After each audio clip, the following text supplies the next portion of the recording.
Então, boa tarde para vocês, todas e todos. Sejam bem-vindas a esse Diálogos no 100, com o tema Política Migratória no Brasil, um longo e sinuoso caminho. Eu cumprimento também vocês que nos acompanham pelas redes sociais, especialmente pelo Facebook da Missão Paz São Paulo. Sejam bem-vindas e bem-vindos ao Diálogos no 100. Quero cumprimentar também de forma especial os alunos da professora Valéria Magalhães, da Escola de Comunicação e Arte da Universidade de São Paulo, que nos acompanham também agora via internet. E ainda quero cumprimentar vocês que nos acompanham pela Web Rádio Migrantes da Missão Paz São Paulo. Sejam mais uma vez bem-vindas e bem-vindos a esse Diálogos no 100. Hoje, então, a gente costuma dizer prata da casa, né? Nós temos a Letícia Carvalho, que é formada em Relações Internacionais e trabalha aqui no setor de Advocacy da Missão Paz. Letícia, muito grato por sua disponibilidade em atender ao nosso convite de participar desse Diálogos no 100. Seja bem-vinda. Obrigada, Carlinhos. Eu que agradeço mais uma vez o convite. É sempre um prazer enorme participar dos diálogos. Não é o meu primeiro, deve ser o terceiro, talvez, na minha trajetória aqui na missão, e é sempre excelente. Obrigada pelo convite. Nós é que agradecemos. É o terceiro Diálogos no 100 e vem mais por aí, tá? Eu quero agradecer também a Elisa Donda, né? Ela é formada em Direito, em Advocacia, e trabalha aqui no setor jurídico da Missão Paz. Elisa, muito grato e seja bem-vinda. Obrigada, Carlinhos. Obrigada mesmo pelo convite. É um prazer estar aqui do lado da Letícia, podendo falar de um tema tão importante para nós. Obrigada mesmo. E quero agradecer também, né, aos padres coordenadores da Missão Paz por nos possibilitar esse espaço de reflexão, de diálogo e de debate, que é muito caro ao trabalho todo da Missão Paz, mas, por que não dizer, é muito caro à sociedade brasileira como um todo, já que é uma oportunidade de discutir questões concretas ligadas a uma realidade tão forte no nosso país, que são as migrações nacionais e internacionais aqui. Quero agradecer também à professora Valéria Magalhães, que é do GEPOM.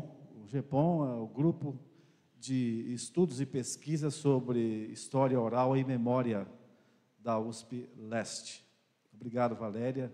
Em outubro ela estará aqui conosco, num Diálogos no 100 com a Marilda Menezes, que é professora aposentada da UFABC e especialista nas migrações internacionais. E, claro, agradecer a vocês também que vieram para participar desse debate, dessa reflexão, cada um com uma experiência, com uma vivência a partilhar aqui com a gente. O tema de hoje é Política Migratória Brasileira, um longo e sinuoso caminho, né? No início, vocês lembram bem, acho que a gente sentou para discutir, né, essa temática, era Política Migratória Brasileira, um longo e tortuoso caminho. E depois, na hora de divulgar, eu mudei a palavra tortuoso caminho para sinuoso caminho, né? Porque tortuoso, ele pode passar a ideia mesmo de muitas curvas, de muitos erros e de muitos acertos, né? E isso é muito verdadeiro mesmo, mas tortuoso tem sempre uma conotação mais negativa, né, do que positiva. Não que a realidade seja uma festa o tempo todo, mas deixar o tortuoso figurando como se o tempo todo aquilo foi ruim, também não é verdade isso. Então, sinuoso, eu acho que passa a mensagem de que o caminho da política migratória brasileira ao longo dos anos, ele teve muitas idas e vindas, né? Muitas curvas pelo caminho. Então, nós avançamos em algumas questões, retrocedemos em outras, estacionamos em muitas outras. Então, desde a abertura dos portos no Brasil em 1808, né, com a chegada do Dom João VI e a abertura dos portos para as nações amigas e também para os cidadãos entre aspas, amigos que podiam comercializar entre si, ali você tem uma primeira lei que faz uma referência à entrada e saída de pessoas no Brasil, né, legalmente. E ali você tem uma preferência especial por aquelas pessoas que vão negociar, que vão fazer comércio, né? Depois, mais tarde, avançando pelo Império, a gente tem outras legislações migratórias, voltadas elas todas para a questão da colônia de povoamento no Brasil. Então, pensando a imigração com um fim destinado a povoamento dos espaços geográficos brasileiros. E esta política de povoamento durante o Império, ela abriu intensos debates com pessoas favoráveis e pessoas contra. A maioria contra, porque estava em jogo, nas colônias de povoamento, o acesso à terra. E não interessava às elites dominantes na época que os imigrantes chegassem e ganhassem terra, né? Então, mas aí já deu uma acentuada no conflito. Depois, com a instituição da República, em 1889, né, novas leis também tentando regulamentar a migração no Brasil, mas todas elas fortemente influenciadas pelas elites econômicas, pelas elites militares e pelas elites políticas. E aí, pensando não apenas na questão do povoamento, mas pensando em processos produtivos, sobretudo o plantio do café, e, mais tarde, numa tentativa de branqueamento do povo brasileiro, né? Já vinculando, então, a migração à questão étnica e racial, sobretudo com Getúlio Vargas. Então, fazendo esse voo de pássaro, só para a gente situar a complexidade, né, e a relevância desse tema para a sociedade brasileira. Então, na Primeira República, pensando essa questão do povoamento, mas do branqueamento da população. E diversas outras leis foram pensadas nesse percurso histórico, todas elas, ora avançando no que diz respeito à instituição de novos costumes ou novas diretrizes, mas todas elas sendo muito disputadas, né, a ferro e fogo, pelas elites, pelos diversos setores de elites. Até que a gente chega mais tarde, então, nas chamadas República Nova, Estado Novo, e, de novo, novas legislações migratórias, sempre muito disputadas. Mas, em nenhum momento, ao longo desse trajeto todo, a gente teve uma legislação migratória que pensasse as pessoas na perspectiva dos direitos humanos delas. Né? Esse tempo todo, uma legislação migratória voltada, ora para a produção de riquezas, produção material de riquezas, ora para colônias de povoamento, preenchimento de espaços vazios, ou então uma migração que viesse servir a um embranquecimento da população. E, mais tarde, na ditadura civil-militar de 64, de novo a coisa vai se repetindo. Até que, na década de 80, a gente tem, então, o Estatuto do Estrangeiro, que não avança em nada, porque afirma, de novo, um nacionalismo, contra um certo estrangeirismo, na tentativa de proteger o mercado de trabalho nacional e uma certa nacionalidade brasileira, né, pura, se é que existia. E só, então, em meados de 2000, ali por volta de 2009, então, que a gente começa a ter um debate político e social mais forte, com a participação efetiva de diversos movimentos populares e dos próprios imigrantes, tentando construir uma legislação migratória e uma política migratória que colocasse a pessoa humana no centro do debate, né? Em todos os processos ao que eu me referi aí para trás, não é que você não teve a participação do povo em si, mas ela foi sempre muito rechaçada, sempre muito reprimida, de modo que ela não teve a expressão que teve e que está tendo neste momento a participação popular no processo de construção de uma legislação migratória e uma política migratória. Então, nós podemos dizer que de 2009 para cá, nós demos alguns passos adiante, né? Agora, esses passos, como é que eles estão sendo vistos pelas autoridades políticas atuais? Como é que a nova lei de imigração nacional tem servido a uma implementação de uma política migratória efetiva, tanto no plano nacional quanto no município da cidade de São Paulo.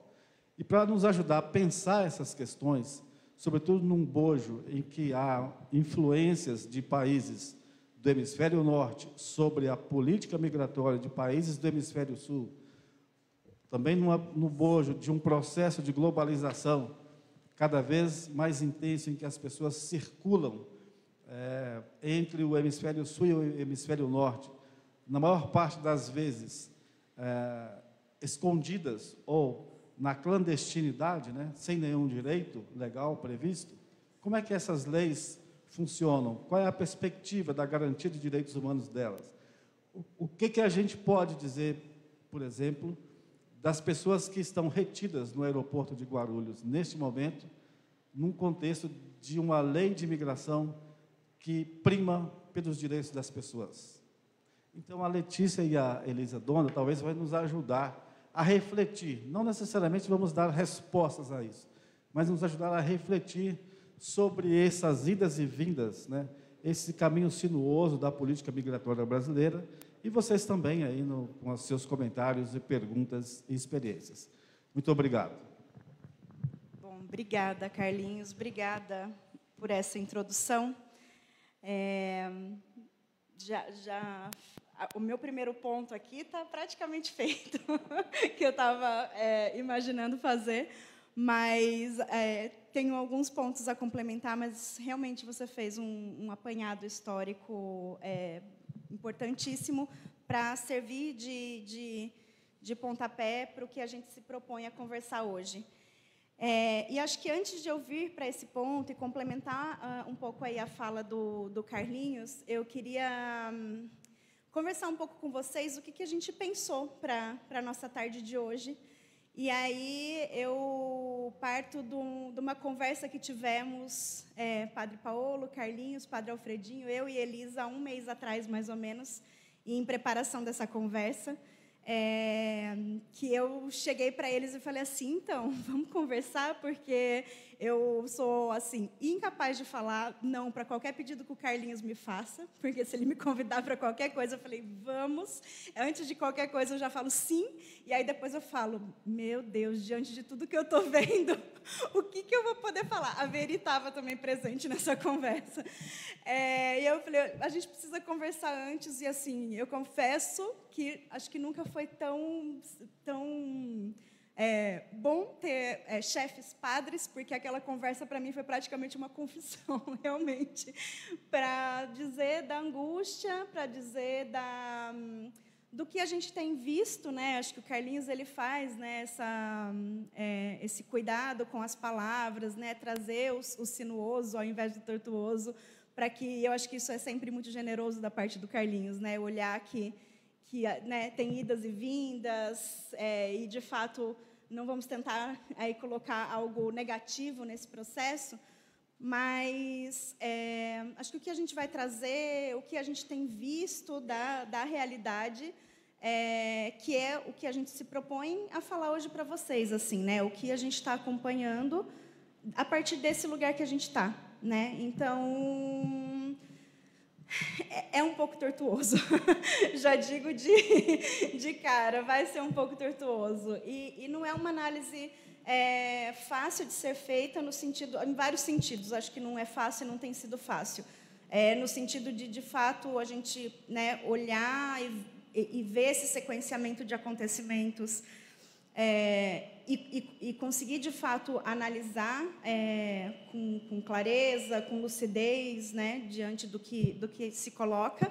E tampouco é fácil no sentido do que a gente contesta a partir de quando a gente olha para isso, né? Então, do que está posto, do que nos parece que realmente é o que está colocado e é o grande desafio que está posto, né?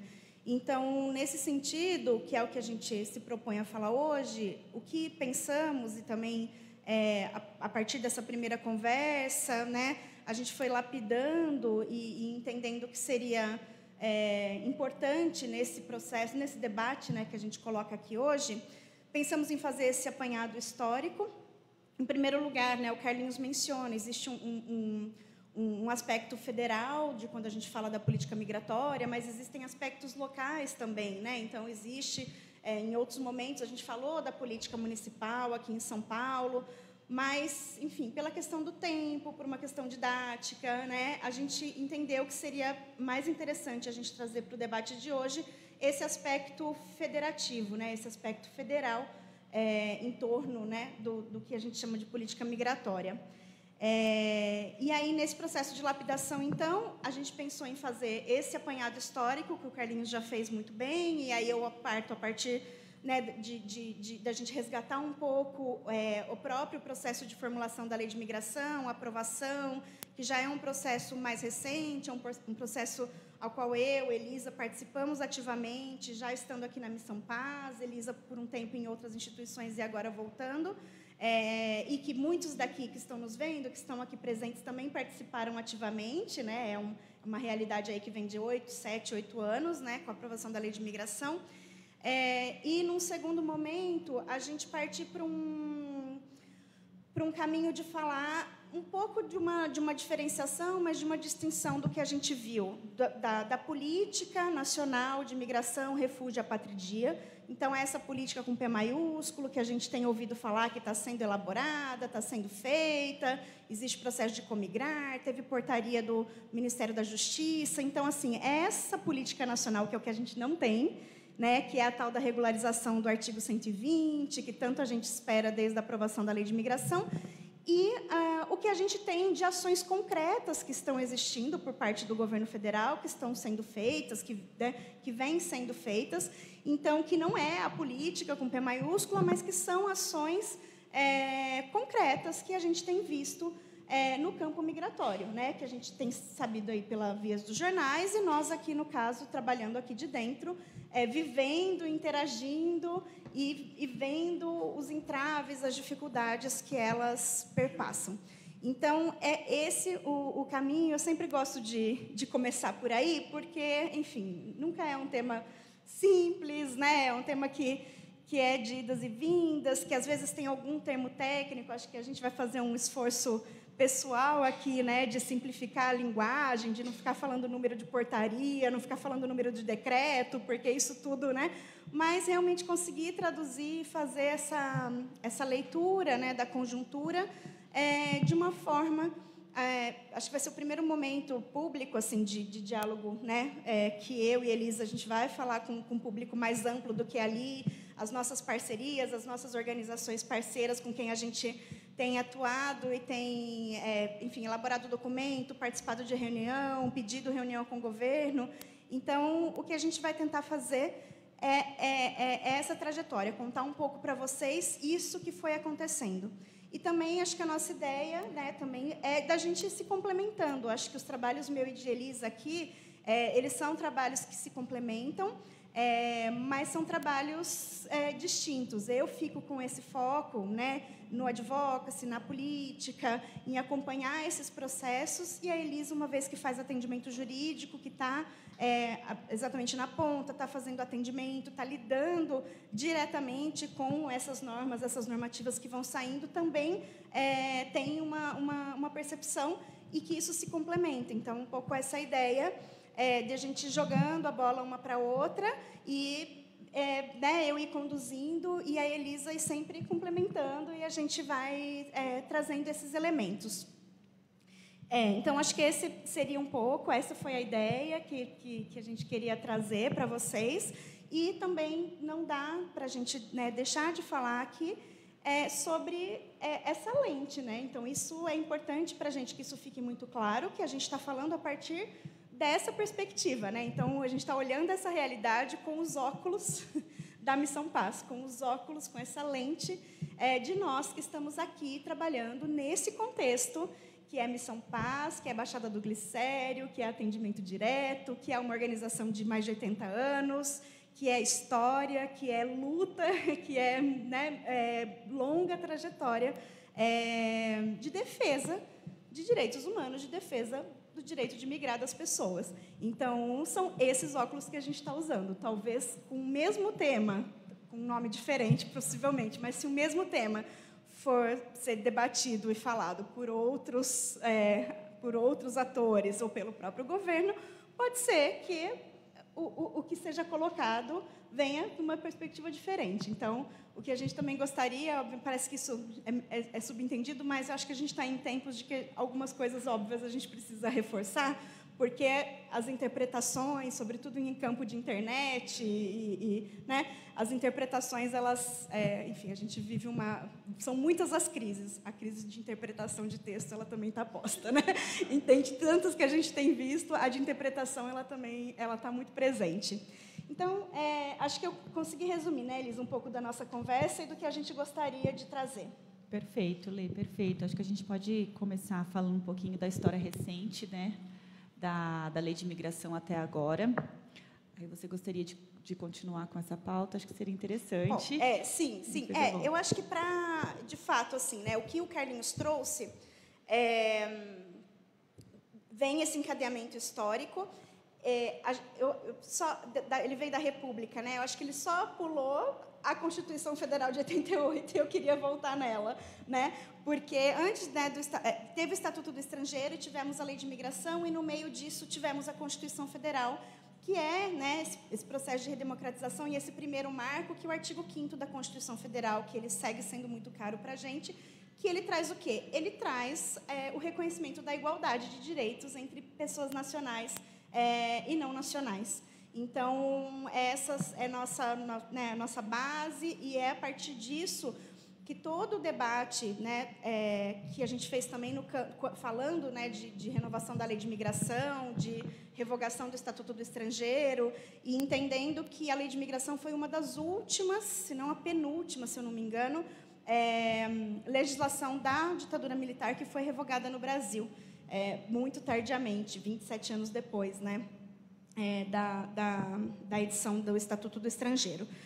Então, eu acho que tem esse ponto, e também um ponto que vai ser importante para a gente, né, eu acho que o Carlinhos trouxe elementos disso, mas eu queria frisar, que vai ser um ponto importante para a gente na nossa análise, né, no que a gente está interpretando do que a gente tem hoje, que é o ponto de que esse histórico de legislações que o Carlinhos traz, muito bem colocado, é claro que de forma resumida, mas que vai, de fato, trazendo esses encadeamentos, não dá para a gente perder de vista, né, que um país colonizado, um país que escravizou pessoas por 300 anos, não dá para a gente perder de vista que esse encadeamento histórico dessas legislações migratórias que vieram desde o Império e que sempre tiveram objetivos muito claros, utilitaristas, inclusive, né, de existirem ali para cumprir ali uma função, um desejo do Estado, elas sempre trouxeram traços discriminatórios profundos. Acho que a gente não pode perder isso de vista, porque isso nos dá um pouco mais de perspectiva quando a gente olha para o que está acontecendo hoje e fala, mas, poxa, teve tanta luta ali pela Lei de Imigração, onde a gente se perdeu no meio desse caminho, se hoje a gente está vendo proibição de possibilidade de pedir refúgio no território brasileiro ali no aeroporto? Onde a gente se perdeu aí no meio, né? Então, eu acho que esse ponto ele é fundamental, a gente não pode perder de vista. Eu acho que nós aqui, a gente somos um público que olha a migração como um direito humano, independentemente do que está escrito na lei do papel, né? Na lei, nessa produção. Mas, quando a gente olha para o Estado, né, quem vai fazer a política, quem a gente espera que faça a política e faça valer o que está ali, né, no papel, a história é outra, né? Os entraves são tantos, e acho que isso também é um ponto importante para a nossa análise, e a gente gostaria de reforçar esse ponto. Então, esse é um ponto desse caráter discriminatório, e isso sempre teve na letra da lei, nos momentos em que o objetivo era força de trabalho, trazer pessoas para a força de trabalho, era explícito na lei que pessoas que tivessem qualquer tipo de deficiência não poderiam vir, sabe? Então, sempre teve questões muito explícitas em relação a perfil mesmo, né? O perfil branco, europeu. Então, existia, né, com o objetivo do embranquecimento da população. Então, existia realmente esse tema do perfil sendo por um caráter, por uma via discriminatória. E aí, de fato, o Estatuto do Estrangeiro, o contexto do regime militar, aprofunda, né, esse sentimento nacionalista e a lei, né, o estatuto ali, ele reflete isso, né? Então a necessidade de fazer uma proteção do Estado brasileiro, né, a proteção contra o inimigo, e isso ficou, né, durante 27 anos da nossa história, e a gente faz, então, esse movimento de luta envolvendo coletivos migrantes, sociedade civil, academia, que culminou realmente na mudança legislativa em 2017. Né? Então, 2017 é aprovado, depois de um tempo de tramitação dentro do Congresso, ao qual nós participamos ativamente, aqui pela Missão Paz, e muitos outros grupos e coletivos participaram, e que foi um processo que se deu no âmbito do legislativo, e que muitas das nossas reivindicações, apesar das limitações que o processo legislativo tem,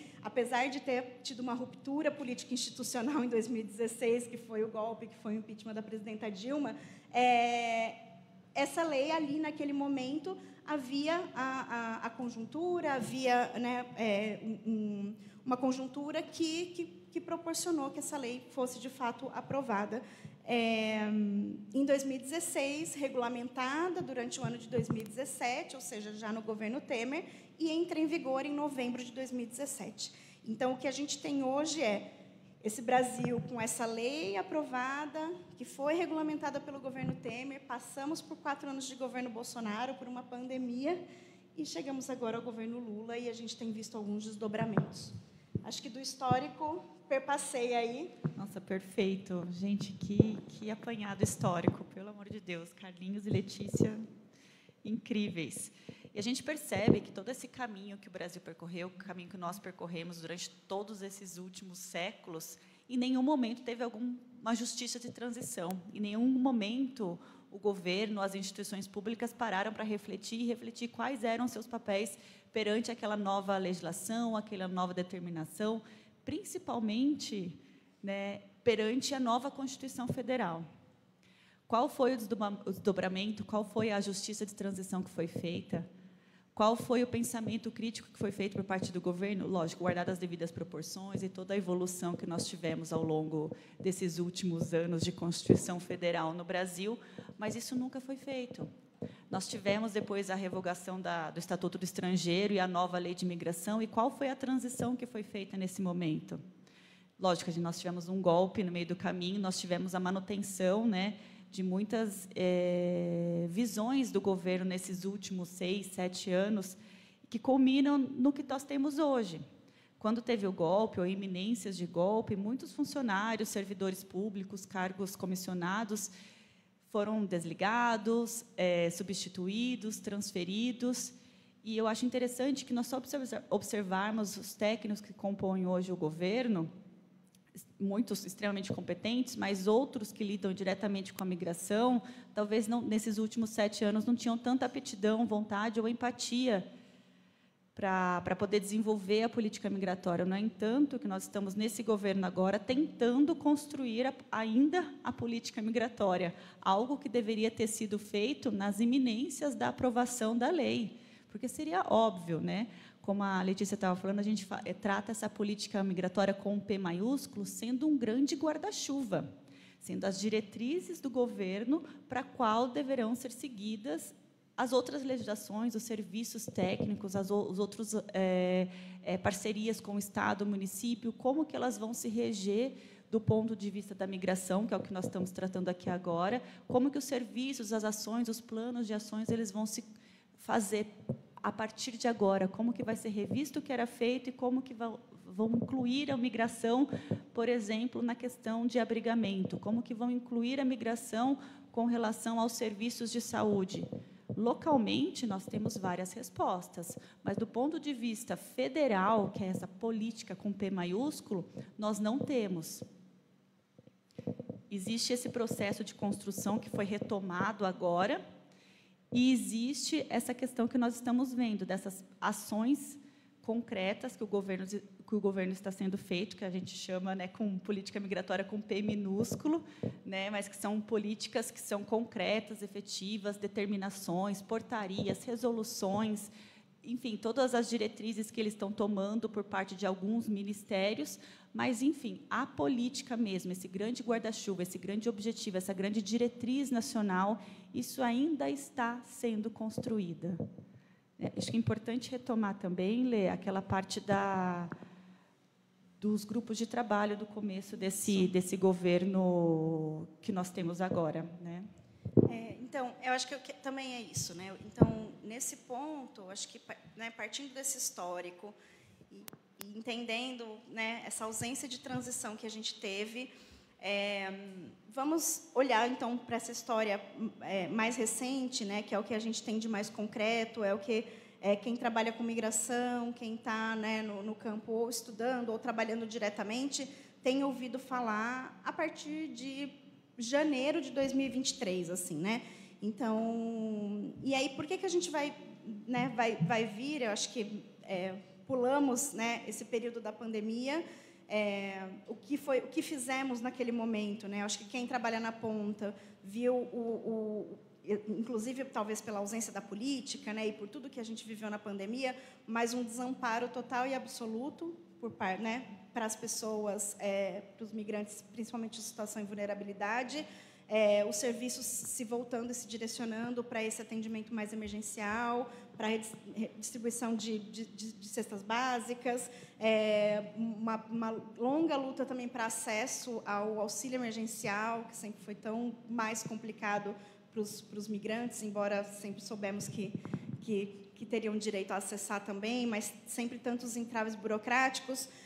E também foi uma longa luta durante o processo da pandemia de contestação àquelas portarias, foram mais de 40, de fechamento de fronteira, e que sempre foram também altamente discriminatórias e problemáticas por si só, e, inclusive, a última segue em vigor até hoje, né? Não foi revogada. E aí o nosso trabalho mais recente, né, entendendo, e é claro que, bom, todo mundo estava lá e a gente se lembra da luta que foi, né, para a gente de fato conseguir superar o governo anterior e buscar aí, né, essa retomada, né, de agendas no campo dos direitos humanos, no campo social.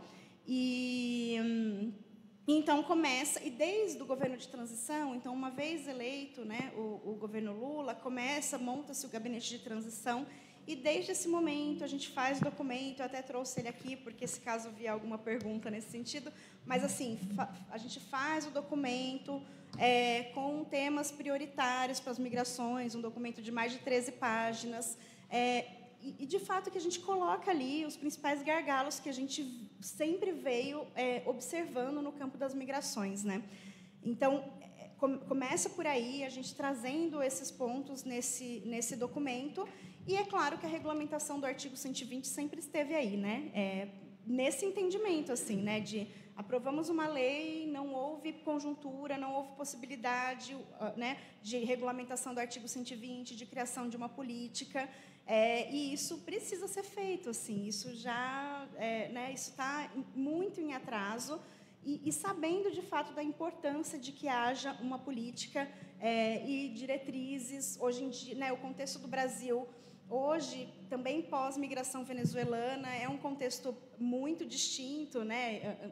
Antes da migração venezuelana, existia uma concentração em grandes centros por parte de imigração. Com a interiorização, a gente sabe que mais de 1.000 municípios receberam pessoas migrantes com processo de interiorização, e municípios que nunca atuaram com migração, e tantas violações que a gente ouve, alguns com boas atuações, mas tantos outros com questões de violações profundas, né, e de desconhecimento, e de negar acesso a direito por parte de imigração, e tudo isso numa ausência, tendo uma ausência da política nacional.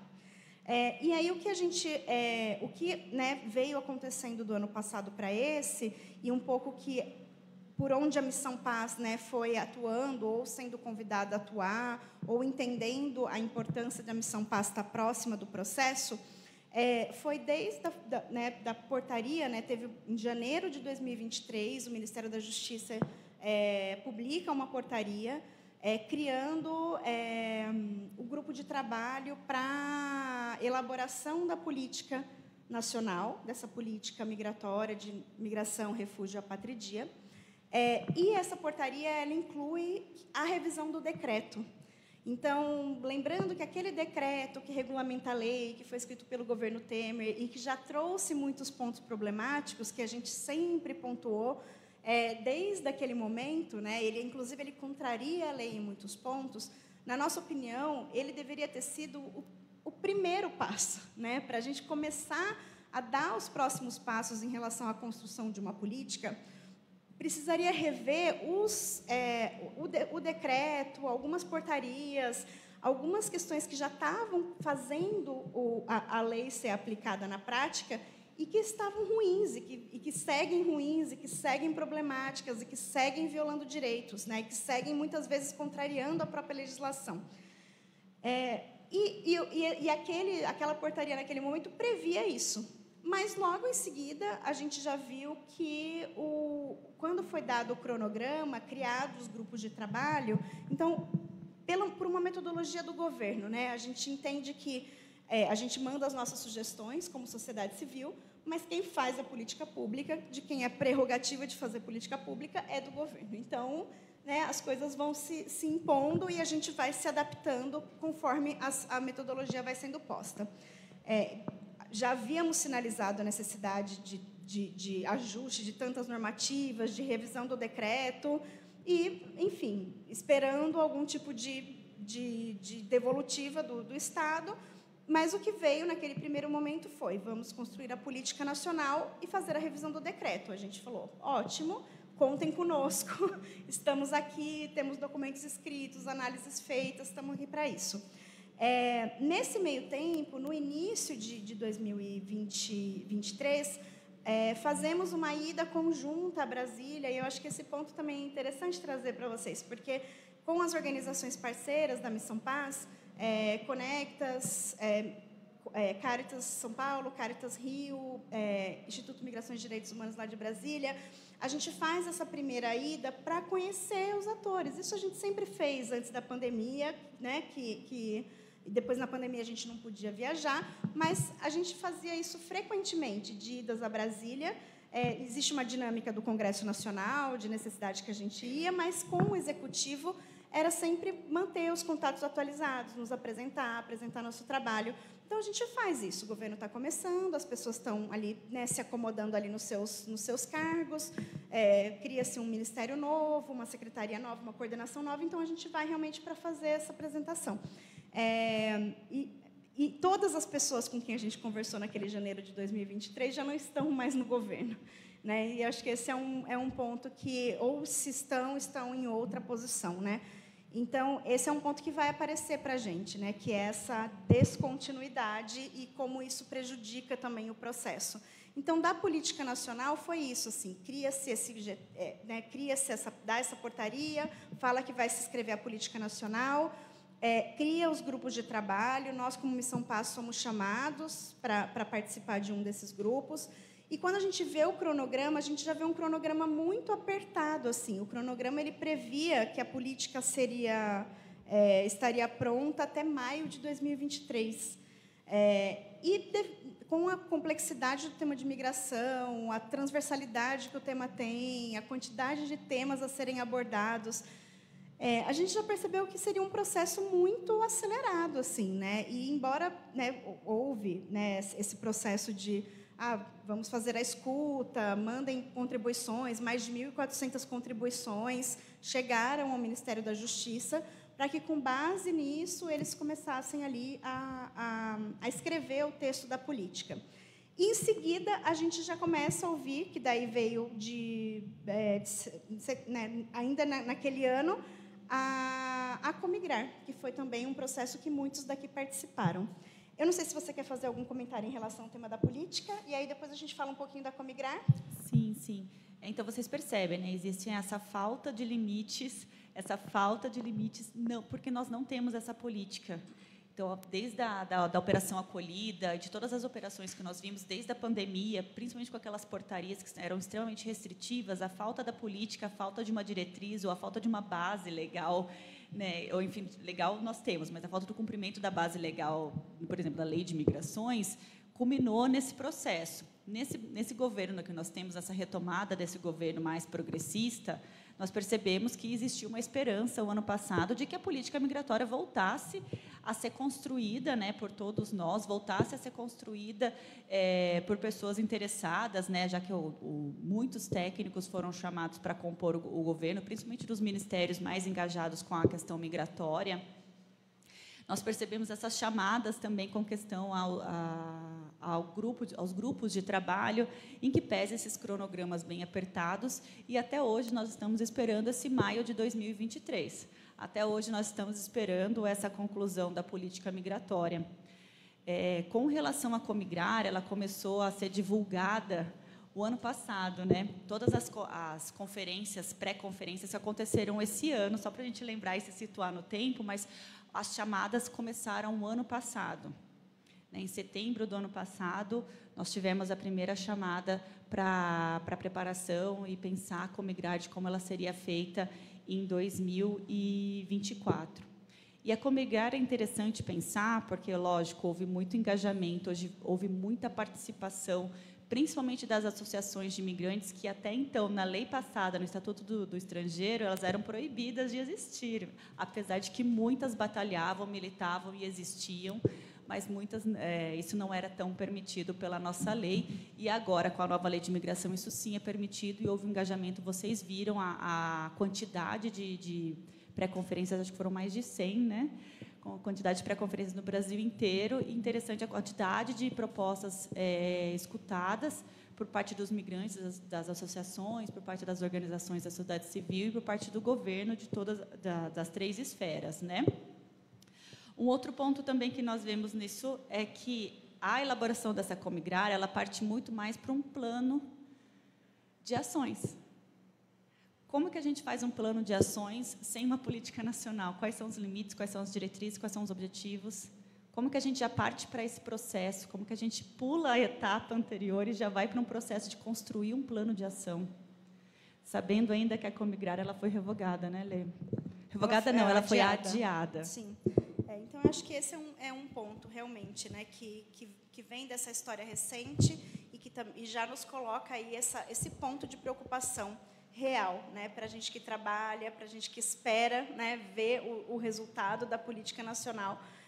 E aí já se coloca um ponto de preocupação, né? Então, assim, um cronograma que não foi cumprido, sabemos, né, sabemos e não sabemos das questões das dificuldades internas dos ministérios, mas, assim, mudança de ministro no meio disso, mudança de secretário nacional, mudança de cargos entre né, quem estava já não está mais. Então, assim, essa descontinuidade mesmo,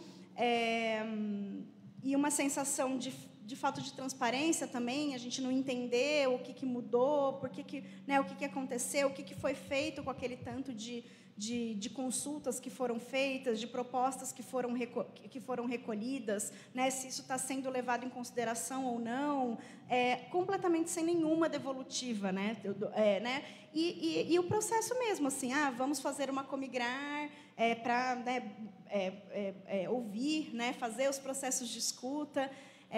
E muito, né, quando a gente vê na fala do governo, muito se fala, não, porque o processo de escuta é fundamental, o processo de consulta da sociedade é fundamental, mas eu acho que esse é um ponto que é da nossa conclusão, mas eu acho que vale já trazer desde aqui, porque ele realmente fica cada vez mais pungente a partir desse segundo ponto que a gente vai trazer, que é um pouco das ações concretas, né? Então, a gente vê aqui todo um discurso, um diálogo de que, assim, estamos escutando a sociedade, fizemos um GT, vários GTs para a construção da política nacional, recolhemos mais de 1.400 contribuições para a construção da política, aí vem todo um processo da Comigrar, estamos fazendo escuta da sociedade, mais de 10.000 participações, vamos fazer etapa nacional,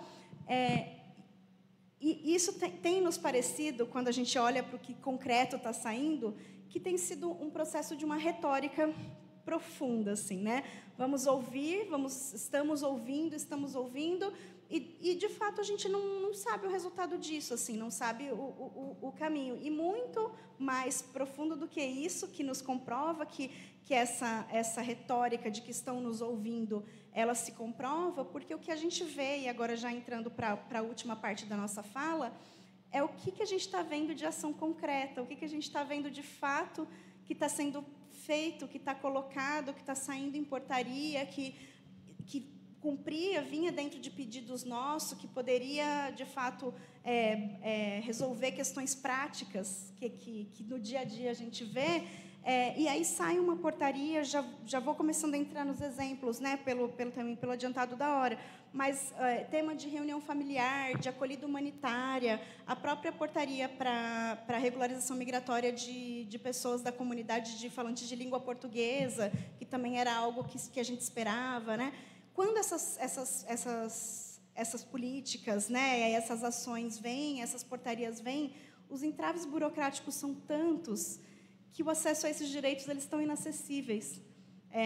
E eu acho que esse é o cerne da nossa questão. Assim. Eu acho que é aí que a gente chega e é aqui que a gente culmina do que a gente está tendo de ação prática, né, embora por parte de alguns dentro ali do governo, se há ou não uma boa vontade, uma identificação com o tema, mas os entraves políticos, a necessidade do diálogo interministerial e a dificuldade clara que a gente tem visto em isso acontecer, quando essas normativas elas saem, quando essas portarias são publicadas, quando a gente vê, de fato, né, o texto, a gente, e a hora que a gente tenta colocar isso em prática, eles são inviáveis, assim. E dessas mais recentes, e aí eu acho que a Elisa, com a experiência da prática, ali de estar no dia a dia atendendo os migrantes, pode falar um pouquinho mais onde estão esses entraves. Mas esse, para a gente, é um ponto importante, assim, né? Então, existe um encadeamento de ações que deu muita publicidade, que muito se falou de consulta, de comigrar, de vamos fazer a política, e até agora a gente, infelizmente, ainda não tem nenhum resultado, comigrar adiada, e não temos nenhuma resposta e nenhum resultado. Os processos se atravessando, né, faz todo um processo de comigrar para pensar num plano de ação, sendo que a gente não sabe nem quais são as diretrizes da política, então isso é complicado. E, ao mesmo tempo, a gente vê ações concretas sendo colocadas que são restritivas, que não permite que o direito ali colocado, né, colocado na legislação, que ele seja acessado por parte dos migrantes. E aí a gente vê esses processos restritivos cada vez mais presentes em vários exemplos. Acho que vou pedir para a Elisa citar alguns estão muito em voga, alguns são muito recentes. Eu coloquei esse daqui, que foi dessa semana, que é algo mais simples, que não é tão violador e evidente como no tema dos afegãos ou no tema do aeroporto de Guarulhos, mas esse, assim, já se encaminhando para o nosso final, é isso que a gente queria trazer. Se você puder comentar um pouco, Elisa, sobre essas ações concretas que a gente tem e quais os verdadeiros entraves, a gente já se encaminha para o final das conclusões e para o final da nossa fala, para abrir e a gente poder conversar e fazer disso, de fato, um diálogo. Perfeito. A gente percebe, então, né, que nós tivemos algumas ações concretas, algumas resoluções publicadas, dizendo como que vai ser a migração para determinada nacionalidade, para determinado grupo de pessoas. Eu vou destacar aqui 3 contribuições do governo, né, 4, com essa última que a gente vai citar, que vocês vão entender o porquê. Essa questão da acolhida humanitária.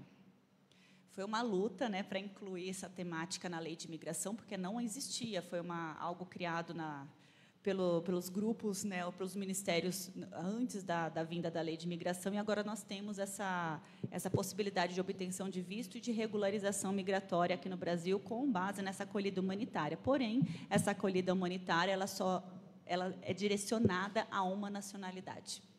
Então, por exemplo, hoje, palestinos, se quiserem vir ao Brasil, eles precisam solicitar vistos de turista ou qualquer outro visto que eles possam se encaixar preenchendo os requisitos. Não existe um visto humanitário para palestinos. Porque se nós tivéssemos o visto humanitário geral, por exemplo, nossa, o reconhecimento de aquela região, ou aquela nacionalidade, ou aquela situação está acontecendo em determinado ponto do mundo, existiria-se a possibilidade de solicitar o visto migratório, comprovando a situação ali para a representação consular brasileira, e, obviamente, eles estão lá, eles vão saber também da situação local. Não existe.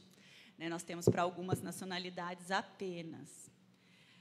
A questão da reunião familiar haitiana, por exemplo, esses entraves práticos que nós enfrentamos aqui. É bem complicada o preenchimento dos requisitos, o ingresso dessas informações no sistema, e, principalmente, é muito complicado para que as famílias possam acessar a capital do Haiti hoje em dia.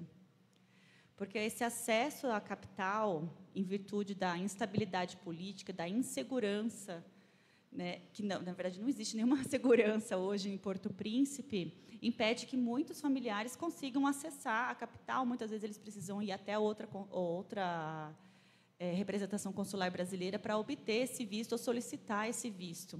Então, nós temos o entrave tecnológico, nós temos o entrave de várias exigências de documentação, nós temos o entrave local. E esse entrave local, por exemplo, do Haiti, é muito grave, porque muitos migrantes precisam dos antecedentes criminais que não são emitidos pela representação consular haitiana aqui no Brasil. Com essa não emissão, ou eles precisam ir lá, ou algum familiar que normalmente mora no interior, segundo as pessoas que nós atendemos aqui na Missão Paz, às vezes não consegue, ou às vezes fica muito caro, é muito perigoso. Eu fico pensando, como que vai se exigir um documento onde você está colocando uma pessoa em risco? E, muitas vezes, esse migrante haitiano, ele é beneficiário do visto humanitário. Como que a gente coloca uma outra pessoa dessa família em risco para acessar um local que é instável, inseguro, para poder buscar um documento para enviar para essa pessoa no Brasil, para que, sim, ela possa proceder às suas regularizações aqui, por exemplo, reunião familiar, que exige esse visto. Como que esses entraves diários, como que a gente pode superar esses entraves diários, tendo a base, a lógica, ou a razão, gente? Nós temos uma Constituição que prega a igualdade, nós temos o visto humanitário que prega essa facilitação, nós temos o bom senso, nós temos o refúgio. Como que a gente não pode juntar tudo isso e pensar em normativas? Porque nós não temos uma política nacional, nós não temos uma diretriz que fala, essas ações e essas determinações são ditas por alguns ministérios. É assim, agora vai ser desse jeito, agora vai ser daquele jeito, agora eu vou revogar isso, agora eu não vou revogar isso. Outro ponto também que a gente pode destacar, que está bem em voga, principalmente por conta do edital da semana passada, é a acolhida humanitária para pessoas afegãs. Nós tínhamos, até setembro do ano passado, uma portaria vigente no qual a pessoa podia reunir os requisitos para poder solicitar o visto humanitário no Irã, no Paquistão, em qualquer representação consular brasileira no mundo e vir para o Brasil. Então, o afegão iria lá, solicitava, preenchia os requisitos, apresentava passaporte ou apresentava algum documento relacionado à sua nacionalidade, comprovando que ele era afegão, por exemplo, e poderia vir ao Brasil. Hoje, nós não temos isso. A portaria que começou a valer em outubro de 2023, ela condiciona a vinda do migrante afegão à disponibilidade de vagas em abrigos.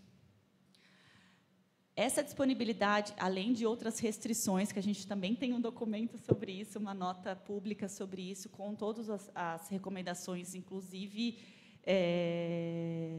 para que se retirasse essas possibilidades de condicionamento para um visto humanitário. Como que você condiciona a dar uma proteção internacional mediante a algo que não existe? Não existe reservas de vagas aqui na Missão Paz, por exemplo. Não existe reserva de vagas hoje em um abrigo público aqui na cidade de São Paulo. Existem mecanismos que ainda não foram articulados. Por quê? Porque também não existe uma política nacional no qual o governo federal falou assim, ministérios, vamos nos reunir para ver o que a gente pode fazer com relação à migração. Então tá, abrigos agora dos municípios, vamos conversar com os municípios. Municípios vai ser desse jeito agora. A categoria migrante vai entrar na determinação do SUAS, por exemplo, para ter essa especificidade, não é exclusividade, mas essa especificidade de atendimento e serviços dentro do próprio abrigo, no qual possam ser direcionados para facilitar a vida dessa pessoa aqui, seja com capacitação dos técnicos para outros idiomas, seja, enfim, qualquer outra possibilidade de aperfeiçoamento local. Nós temos esse condicionamento. Semana passada saiu o edital, né, o Ministério da Justiça publicou o edital, na qual ele abria a oportunidade para as organizações da sociedade civil se cadastrarem para poder receber os migrantes. Até aí todo mundo pode pensar, nossa, que maravilha, né? E as outras nacionalidades que estão batendo aqui na nossa porta? E as outras pessoas? E as outras nacionalidades que não tiveram oportunidade ainda de vir para o Brasil? Quem somos nós aqui da Organização da Sociedade Civil, que é uma das outras possibilidades desse edital, que a gente faça a escolha de quem vai vir para cá? Como que a gente faz essa escolha? Baseado em quê? Além disso, eles falam que é uma modalidade de reassentamento, é uma modalidade no qual é prevista, por exemplo, pelo Acnur, né, onde o terceiro país interessado, o Brasil, por exemplo, faria uma seleção de refugiados no Paquistão ou no Irã, onde estão os afegãos, é onde é permitido que se obtenha qualquer tipo de visto para afegão, aonde vá até lá, selecione os migrantes e venha para cá. Essa seleção primária vai acontecer pelas agências internacionais. Então, eles vão pré-selecionar esses refugiados afegãos no Irã ou no Paquistão, lembrando que o Paquistão, por exemplo, não é signatário da Convenção de 51, então não existe refugiado no Paquistão, então como que a gente vai selecionar algo que não existe? Eu estou pensando em chamar isso, né, Letícia, de reassentamento à brasileira, onde a gente vai fazer um procedimento de seleção de refugiados onde não existe, isso vai ser feito por uma agência internacional, não pelo Brasil, e aí esses nomes dos pré-selecionados serão enviados. Aí as organizações, em tese, as organizações da sociedade civil iriam fazer uma nova seleção e essas pessoas iriam vir para cá, cada organização ficaria responsável por essa pessoa durante um ano e, evidentemente, não existe nenhum repasse financeiro para que isso aconteça. Mas e o convênio entre a instituição e o poder público? Isso fica a responsabilidade da instituição também atrás disso. É estranho, né, gente, você transferir para o setor privado, para a organização da sociedade civil, toda a responsabilidade de articulação, de costura de uma política nacional. É muito complicado essa transferência, é muito complicado a gente depender de algo que não existe para a vinda de pessoas. É muito complicado a gente selecionar, a gente criar obstáculos para a vinda de uma pessoa que tem direito a um visto humanitário para a proteção da sua vida. É extremamente complicado a gente pensar nisso. E o último exemplo, acho que a gente pode falar também um pouquinho do aeroporto, né, Lê? Sim, eu posso comentar um pouquinho. Sim. Eu acho que esses exemplos que a Elisa traz, eu acho que o que a gente gostaria de trazer é realmente falando desses entraves, né? Então, falando como que às vezes quem não atua diretamente, quem não está ali diretamente no dia a dia, quando vê um edital, né, o governo fazendo edital para acolhida de afegãos, passando, assim, eu vendo uma notícia de jornal, parece até que é algo positivo, né? Só que, de fato, quando a gente olha e recebe centenas de e-mails nas nossas caixas de entrada, todos os dias, agora desesperados, pedindo uma carta, uma indicação, né, que a gente indique essa pessoa para ela ter acesso a visto, isso é uma distorção muito grande, né, do princípio, do que se esperava, do que foi o espírito realmente quando a acolhida humanitária foi proposta na Lei de Imigração. Então, é isso que a gente vê, assim, são os procedimentos, a forma que as coisas estão postas, as burocracias colocadas, elas tornam completamente inacessíveis aquele direito, seja o direito à reunião familiar, seja o direito ao acesso à acolhida humanitária e tantos outros previstos na nossa legislação, nas convenções internacionais que o Brasil é signatário e na própria Constituição Federal. E aí os outros dois exemplos muito práticos é o tema do aeroporto, que é o que está mais em voga e o que tem mais nos preocupado, por conta dessa interpretação, né? Então, o que a gente vê, o tema do aeroporto é um tema que é longo, é extenso, é complexo, a gente acompanha há mais de 10 anos aqui pela Missão Paz, que é essa área restrita, né? Então, são essas pessoas que estão em situação de inadmitidos. Esse grupo é um grupo diverso, não é? É um grupo diverso dentre as nacionalidades que compõem ali, que muitas vezes a gente vê na imprensa que são vietnamitas, indianos, nepaleses, e ainda de uma forma muito simplista, assim, né? Como se no meio dessas pessoas não houvessem pessoas que de fato precisam do refúgio. E também é um grupo diverso no sentido de os motivos da inadmissão, né? Se essas pessoas estão em trânsito, fazendo uma escala no Brasil, se esse viajante, esse migrante, ele tinha um destino final num terceiro país, ele foi inadmitido lá e devolvido para o Brasil, porque daí o processo de retorno ele vai de acordo com as escalas que aquela pessoa fez no voo. Enfim, são vários os motivos que fazem as pessoas estarem ali naquela situação. E desde abril do ano passado, que foi quando teve o primeiro pico, essa história, enfim, ela é longa, a gente não conseguiria retomar todo o histórico, mas vamos dizer, né, a decisão do governo nesse momento. Então, vem de abril do ano passado com alguns picos, chegando a picos de centenas de pessoas ali. Nesse contexto de aumento de circulação de pessoas, aumento de chegada de pessoas pedindo proteção internacional, instabilidade no sistema de solicitação de refúgio, falta de capacidade de processamento desses pedidos no aeroporto. Então, é uma conjunção de fatores, e muito do que a gente viu também no tema da acolhida humanitária para afegãos, né? Uma conjunção de fatores, e aí, ao invés do que a gente gostaria, né, que fossem aumento de capacidades, coordenação interfederativa, o que uma política poderia trazer, as decisões que a gente está vendo são soluções e são instrumentos normativos ou entendimentos por parte do governo de restrição, de evitar que as pessoas cheguem, de evitar que as pessoas acessem, de evitar que as pessoas consigam chegar ao Brasil. Então, movimentos restritivos profundos assim que a gente tem visto. E o resultado ali, para o aeroporto, foi esse entendimento de que, com base, né, em 2 argumentos de uma nota técnica da Polícia Federal, que essas pessoas estariam em situação de contrabando, né? Então, que elas estariam sendo contrabandeadas, indo nessas rotas de contrabando, então, que não poderia mais solicitar refúgio. E o outro argumento é que o número de pedidos de refúgio feitos ali por essas pessoas que estão na área restrita, quando comparados ao número de solicitações de refúgio ainda ativas, é muito menor.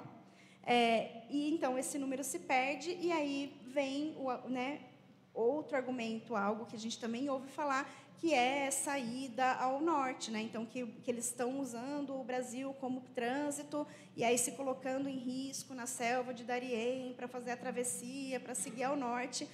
E aí é isso, assim, né? Acho que o que a gente vê na nossa interpretação é que a decisão de impedir que a pessoa peça refúgio, né, e de pré-julgar o objetivo dela, né, ali a chegada e o pedido de refúgio dela, e impedir que ela peça refúgio, pré-julgando que ela não vai nem ficar no Brasil, é algo muito violador, porque o grupo ele é muito diverso, né, e ao invés de aumentar a estrutura, proporcionar, né, que realmente as pessoas sejam ouvidas, se as pessoas de fato, né, se esse a interpretação do governo, que elas estão sendo contrabandeadas, tem mulheres e crianças nesse grupo, né, ou mesmo se as pessoas estão sendo, como identificar isso, né, e como também aproveitar da presença das pessoas ali e pensar em ações de inteligência e prender, né, ou identificar e fazer operações para prender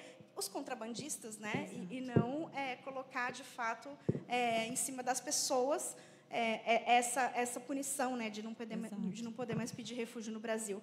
E, Lê, uma coisa que a gente percebe também, que esses migrantes, se eles estiverem nessa situação de contrabando de pessoas, lembrar que eles são vítimas. O Brasil é muito categórico nisso, de proteção das vítimas do contrabando de pessoas. Por mais que a pessoa tenha certa consciência desse ato, ela é vítima desse sistema, ela é vítima desses criminosos. A concentração de toda a nossa ação para enfrentamento do tráfico de pessoas, enfrentamento do contrabando de imigrantes, combate ao trabalho escravo, é uma ação que ela passa por prevenção, ao acolhimento da vítima, o combate a isso tudo. Como é que a gente vai combater pensar nessa lógica de estou protegendo esse imigrante do contrabando, sendo que eu não estou permitindo que ele chegue aqui, ou ele vai para outros lugares, é isso? Para a gente não ver o que isso está acontecendo? Como que eu vou prevenir se eu não estou investigando? Eu acho que o trabalho nosso da questão migratória é um trabalho que ele tem que voltar a ser civil, inclusive. É um trabalho onde a gente tem que pensar que o migrante não é criminoso, ele não tem que pagar porque existe uma pessoa fazendo contrabando de pessoas. Talvez essa pessoa não seja nem migrante. A gente não sabe. Cadê a investigação? Tudo bem que deve estar acontecendo em sigilo, né, porque todo inquérito é feito sob sigilo, mas a questão principal é o migrante não pode pagar pelos crimes de outras pessoas. A migração, ela não é uma questão de crime. A pedido de refúgio, a pessoa refugiada é uma questão de direito, gente. Migrar é um direito. A pessoa tem o direito de sair do seu país para buscar ajuda em outro. Como que a gente não está cumprindo isso aqui no Brasil, não deixando essas pessoas entrarem? Como que a gente está fazendo essa seleção? Por que uma pessoa de tal país pode, outra pessoa de outro país não pode? Essa detenção, essa retenção que eles estão fazendo das pessoas no aeroporto, isso é inadmissível. E a perspectiva racial é uma perspectiva que a gente também tem que conversar sobre isso. Quem foi, ou quem teve a oportunidade de ir, ou quem teve a oportunidade de ver as fotos, vê claramente. É muito claro tudo isso. E a gente não pode compactuar com esse tipo de ação. A gente não pode compactuar com essa falta de transparência. Por que existem coiotes? Por que existe contrabando de imigrante? É uma venda de um serviço para burlar uma regra migratória para essa pessoa chegar onde ela quer chegar. Ela não consegue pelas vias normais, pelas vias regulares, onde ela teria mais garantia de proteção, garantia dos seus direitos, da sua dignidade, ela vai por outro caminho. Essa pessoa é uma vítima de todo esse sistema, é uma vítima desses criminosos. Como que o Brasil quer colaborar com a combate ao contrabando de imigrantes, sendo que ele está criando obstáculos? Como? A gente está criando regras onde as pessoas não podem chegar aqui. Essas pessoas vão chegar por outros lugares, vão chegar por outras fronteiras. E como que a gente faz para combater toda essa questão, sendo que a gente não vai atrás das principais fontes, onde a gente não protege as pessoas? Como que a gente quer proteger? Como a gente quer cumprir o Estatuto de 51, a Convenção de 51 para a proteção do refugiado, se a gente não faz o nosso papel? A gente está impedindo que a pessoa chegue e solicite o refúgio com base numa data de chegada no Brasil. As pessoas que chegaram depois do dia 26, em tese, segundo as orientações gerais, é que ela não teria direito a solicitar o refúgio. Isso é muito grave, gente. Isso é muito violador. Isso é absurdo. Eu vejo questões que violam tanto a lei nossa quanto a Constituição, gente. Enfim. Então, acho que é isso, assim, é bem revoltante. E aí, partindo para as nossas conclusões, que eu acho que era bem isso que a gente queria mostrar, né? Então, existe aí um encaminhamento de dizer que a política está sendo elaborada, o governo tem falado reiteradamente, né? E fala muito dos números, da quantidade de propostas que receberam, e o que a gente está vendo de prático, de fato, né, real, acontecendo, sendo publicado, e de ação concreta, de impacto direto na vida das pessoas, extremamente restritivas. E aí a pergunta que a gente se faz, e eu acho que no meio de tudo isso, né, hoje a gente está falando aqui, mas a gente produz documentos, já teve momentos de ter conversas, né, com o governo, com pessoas do governo, e aí conversas, obviamente, civilizadas, né, e que a gente consegue falar, né, sobre essas nossas preocupações, mas esse sentimento de que é muito retórico da parte do governo dizer que está ouvindo, dizer que está recebendo as contribuições, e aí, quando a gente vê, de fato, as ações concretas, elas serem completamente contrárias, a gente percebe, assim, ficar muito nítido de que a gente não está sendo ouvido, não está sendo considerado, não está sendo levado em consideração. Eu sempre falo assim, quando eu comecei a fazer advocacy, eu comecei a fazer antes de de fazer qualquer tipo de formação, né? Eu fui aprendendo na prática e aí depois eu fui fazer formações. E aí tinha uma professora lá na FGV onde eu fiz o curso que ela falava que, né, que o importante, né, a chave do advocacy era que não basta a gente ser ouvido, a gente precisa ser levado em consideração. E aí como que a gente é levado em consideração? A partir, né, da legitimidade do interlocutor, então, né, da credibilidade que tem. E aí, assim, são muitas organizações da sociedade civil que têm um longo e largo histórico de atuação com migração, apontando ao governo que isso é extremamente violador, e a gente não está sendo levado em consideração. Aí eu fico assim, será que a gente está fazendo alguma coisa errada, sabe? Porque, às vezes, eu me questiono, eu falo, o que será que está acontecendo, né? E é o que a gente está vendo, assim. Então, esse exercício e essa sensação de que existe essa retórica, ela está cada vez mais presente, ela está cada vez mais clara para a gente.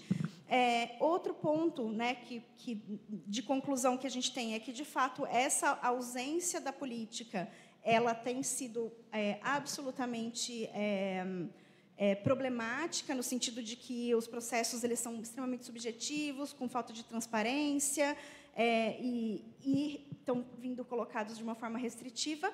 E acho que a minha maior preocupação no momento é como esperar que essa política que o governo está dizendo que está fazendo e que diz que está aí pautada nos princípios de direitos humanos, como esperar, com todas essas ações práticas que estão acontecendo, que a gente está vendo acontecer, como esperar que essa política vá resolver, ou como esperar que essa política vai vir de forma que, concretamente, vai conseguir superar esse entendimento que está se colocando cada vez mais securitário por parte do governo, de ação direta com o que a gente está vendo de concreto, né? E como que a gente vai esperar que a política venha e como um passe de mágica vai resolver isso, né? Se a gente estivesse vendo, de fato, né, os desafios, mesmo pontualmente, sendo resolvidos de uma forma humana, de uma forma acolhedora, de uma forma, né, que houvesse, de fato, um esforço em não violar a lei, talvez desse para esperar que o processo aí de publicação dessa lei, o processo da Comigrar, culminaria, de fato, em algo que vai ser efetivo, que não vai ser uma política de gaveta. A gente precisa de uma política que pare em pé, a gente precisa de uma política que dialoga, que construa e que leve em consideração, de fato, a existência e as questões que envolvem migração e refúgio no Brasil. Mas está, assim, não sei se é um pessimismo da minha parte, mas está cada vez mais difícil a gente acreditar que o que vai vir aí nesse segundo semestre, no próximo ano, de fato, traga um impacto que consiga mitigar o que a gente está vendo agora, né? De restrição enfim, de violação, assim, de violação profunda, né? Do que a gente construiu, do que a gente vem construindo em relação a acesso a direito para migrantes e refugiados, assim, proteção desse público no Brasil. E lembrando também que daqui 2 anos nós temos a eleição para presidente. O Brasil ele se inspira muito, né, em políticas externas. O Brasil se inspira muito no que acontece internacionalmente. E hoje nós temos nos Estados Unidos uma eleição baseada na anti-imigração. Essa questão da anti-imigração é algo que dá muito voto, principalmente para a extrema-direita. Como que a gente se inspira muito nesses discursos internacionais, talvez daqui 2 anos isso seja uma pauta. Hoje a gente percebe, é nítido que isso não é pauta do governo, não está na agenda do governo. Isso é claro para todo mundo. Migração não está na agenda do governo. E não estar na agenda do governo implica também não ter orçamento, né? O que nós vemos isso é que talvez isso possa entrar na agenda, mas de uma forma muito negativa. E essa forma negativa é o que a gente tem que se preparar. A gente tem 2 anos para poder construir algo positivo aqui no Brasil.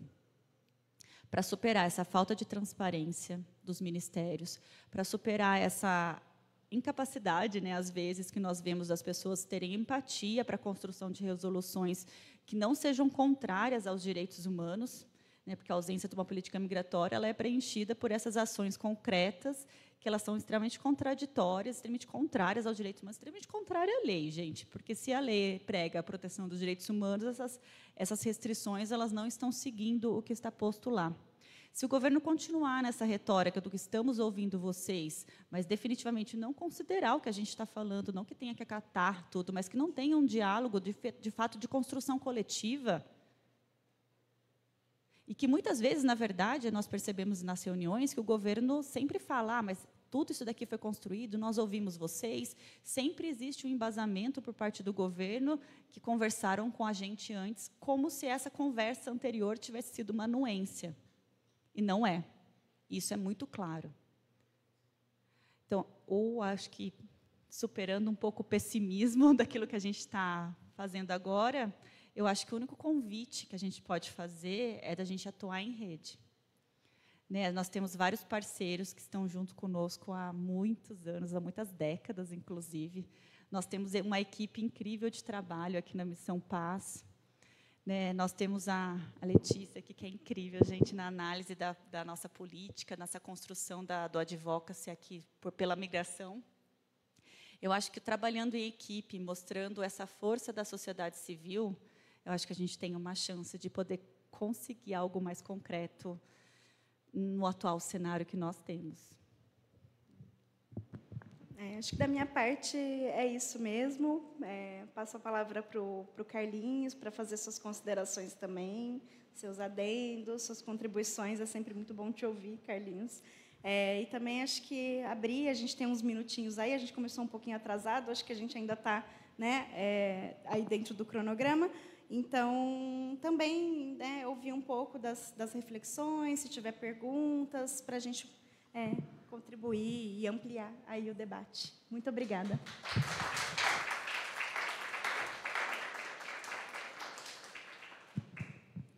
Olha, eu passo aqui direto para os comentários, perguntas de vocês. Nós temos aí uns 20 minutinhos ainda para isso.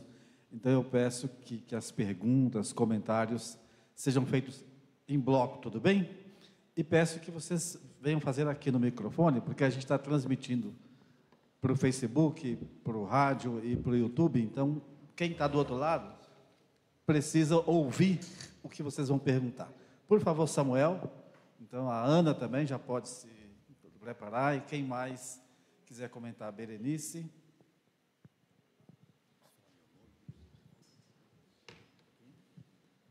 É muito instigante a apresentação de vocês.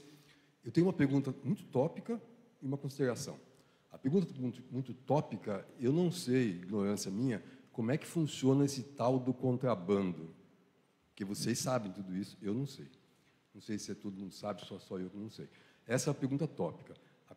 A questão geral, a observação geral é o seguinte: quando vocês começaram a falar, o que me vem à mente é o processo do Kafka.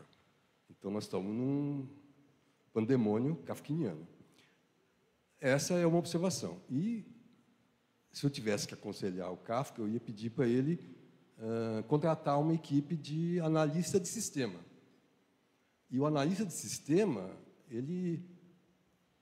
uma das variáveis é essa burocracia, essa questão inoperante. Não é um sistema que abstrai o país que nós vivemos, né? Também não vamos nos preocupar com os 2 anos, não vamos sofrer por antecipação. Vamos fazer o que a gente pode e já, né? Então, é o seguinte, contratar um sistema para organizar isso, coisas do tipo, por exemplo, que vocês citaram, do Haiti. Tipo assim, é falta de vontade política. Se você não pode pedir o atestado, alguém tem que ouvir isso, nessas questões tópicas, né? Obrigado. Obrigado, Samuel. Ana?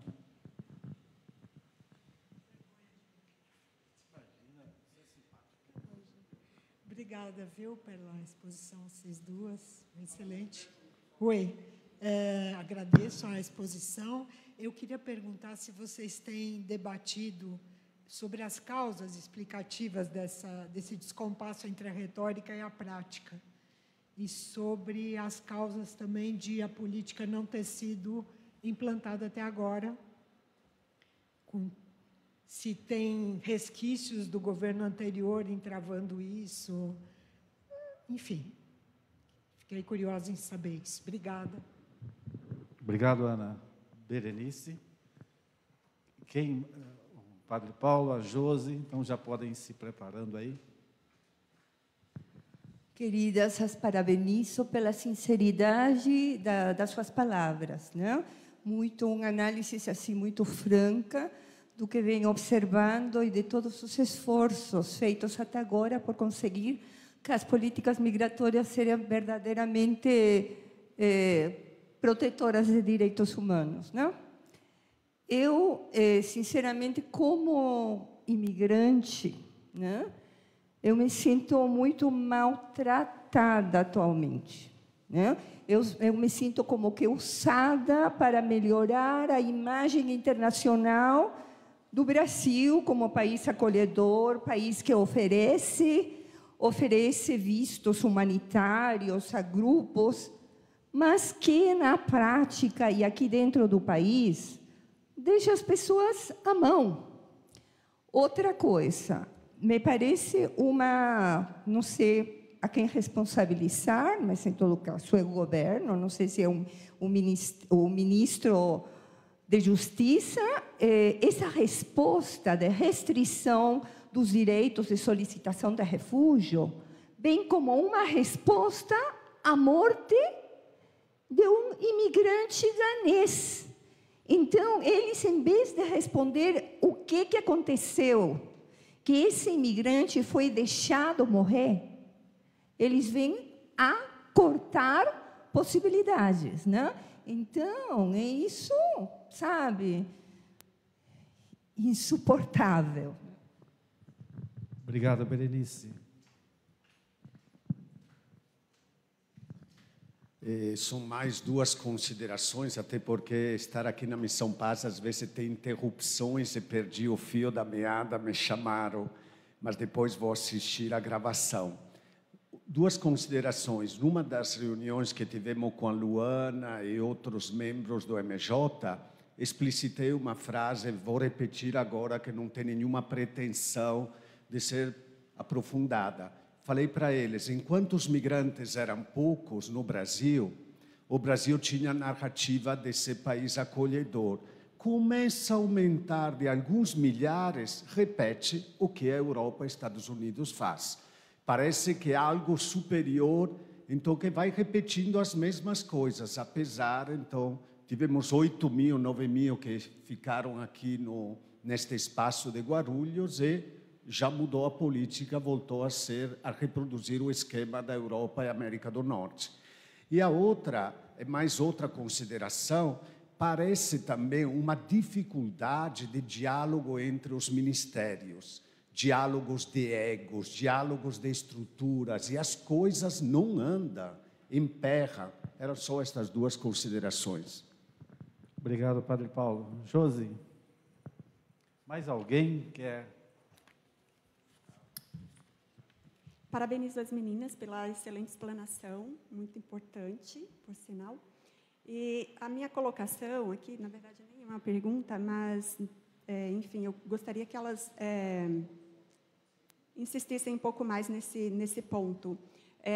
Foi apresentado aqui os entraves burocráticos, além de dificultar o acesso a direitos e direitos básicos, como saúde, educação, assistência, e que também esses entraves, a gente vem vendo aí, como a Berenice colocou, que ele também vem matando pessoas, né? Então, eu gostaria que as meninas falassem um pouco mais sobre isso. Obrigado, Josi. Por favor, você, que eu não sei o nome, mas você se apresenta, por favor.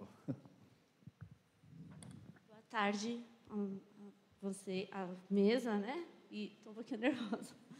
E a todos. A minha pergunta não é no âmbito governamental, é em questão de como é analisado essas solicitações de refúgio, de autorização da chegada no Brasil. Nós vimos a questão venezuelana, que, cara, eu vi muitas mulheres, mães de família, líderes de família, na verdade, vindo para o Brasil em busca de um futuro.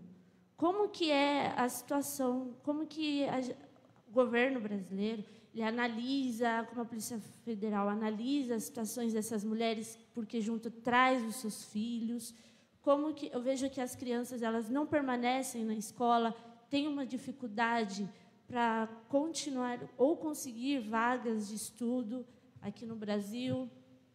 Então, é isso. Me surge essa dúvida, não consigo respostas. Eu queria entender se tem, dentro da discussão das políticas migratórias, obviamente, tem esse recorte para as mulheres mães de famílias. Se tem oportunidade, se facilita essa entrada, como que funciona? Obrigada. Obrigado, eu.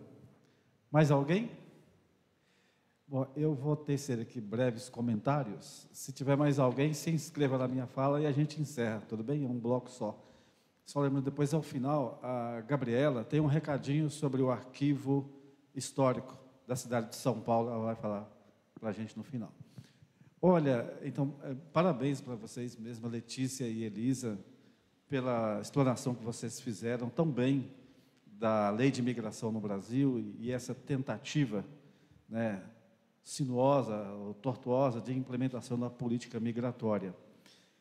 Ela reflete, de fato, toda essa tensão no processo histórico brasileiro, né, de formular uma lei de imigração e de implementar uma política, com grandes interesses em jogo, né, sejam econômicos, culturais, políticos e, por que não dizer, interesses mesmo pela manutenção do poder, né?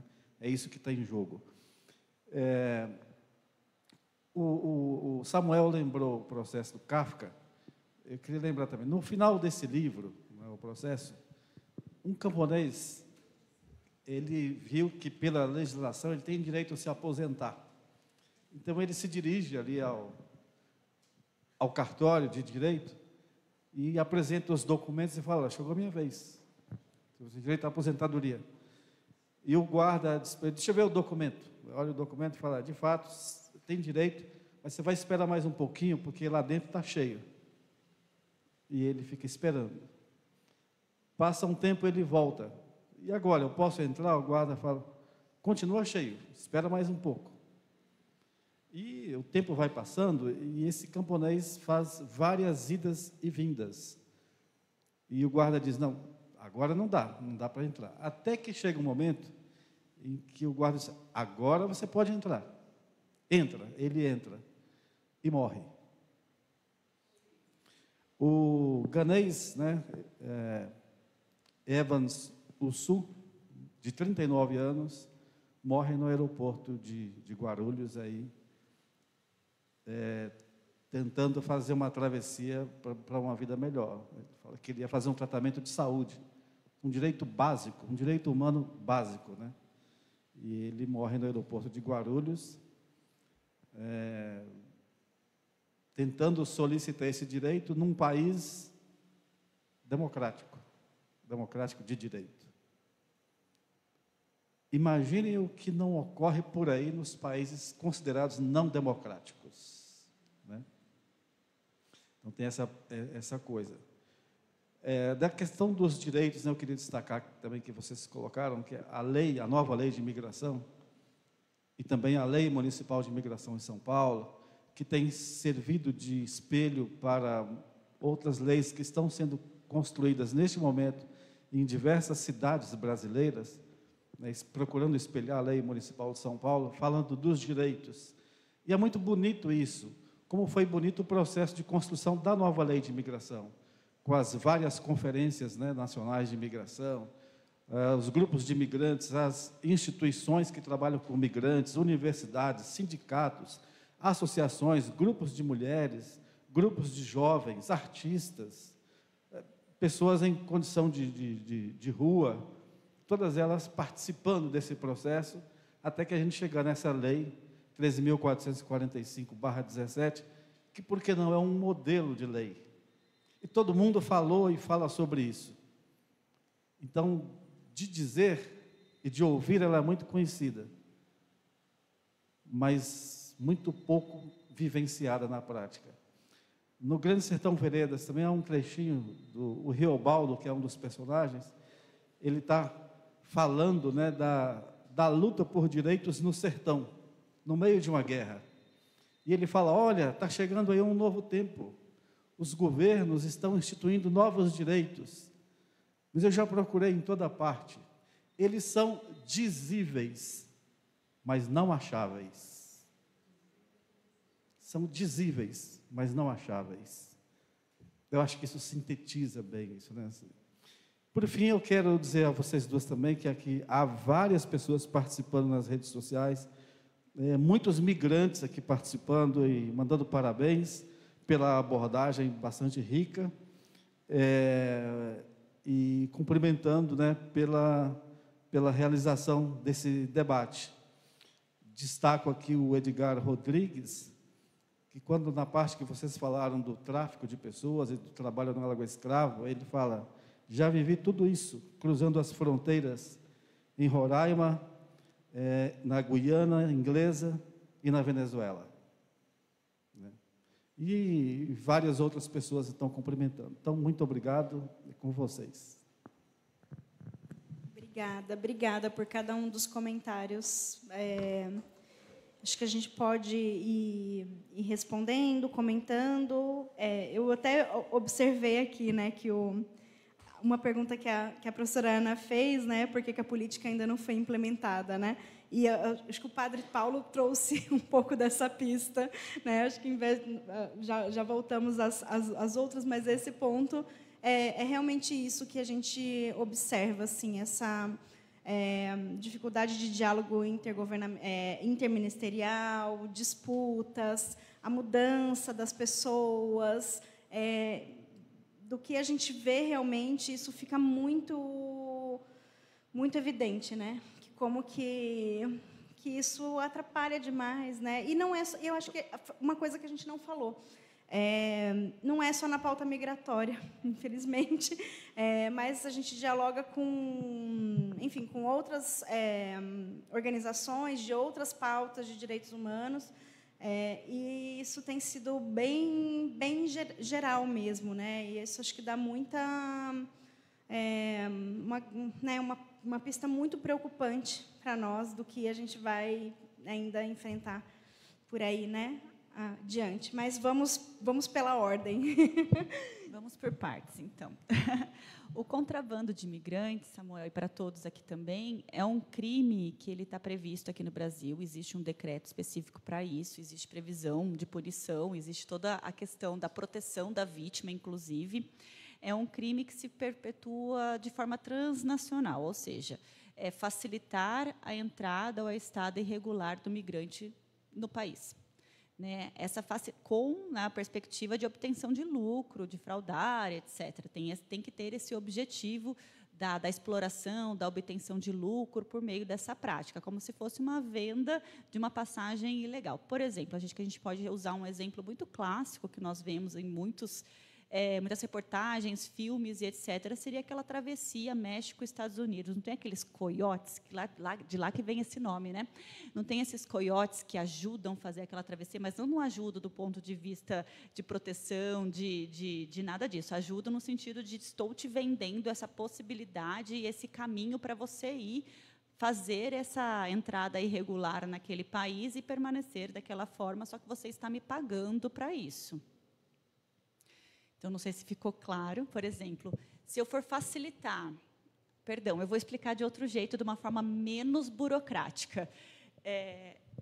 Por exemplo, uma pessoa que não consegue vir ao Brasil, porque não consegue obter o visto.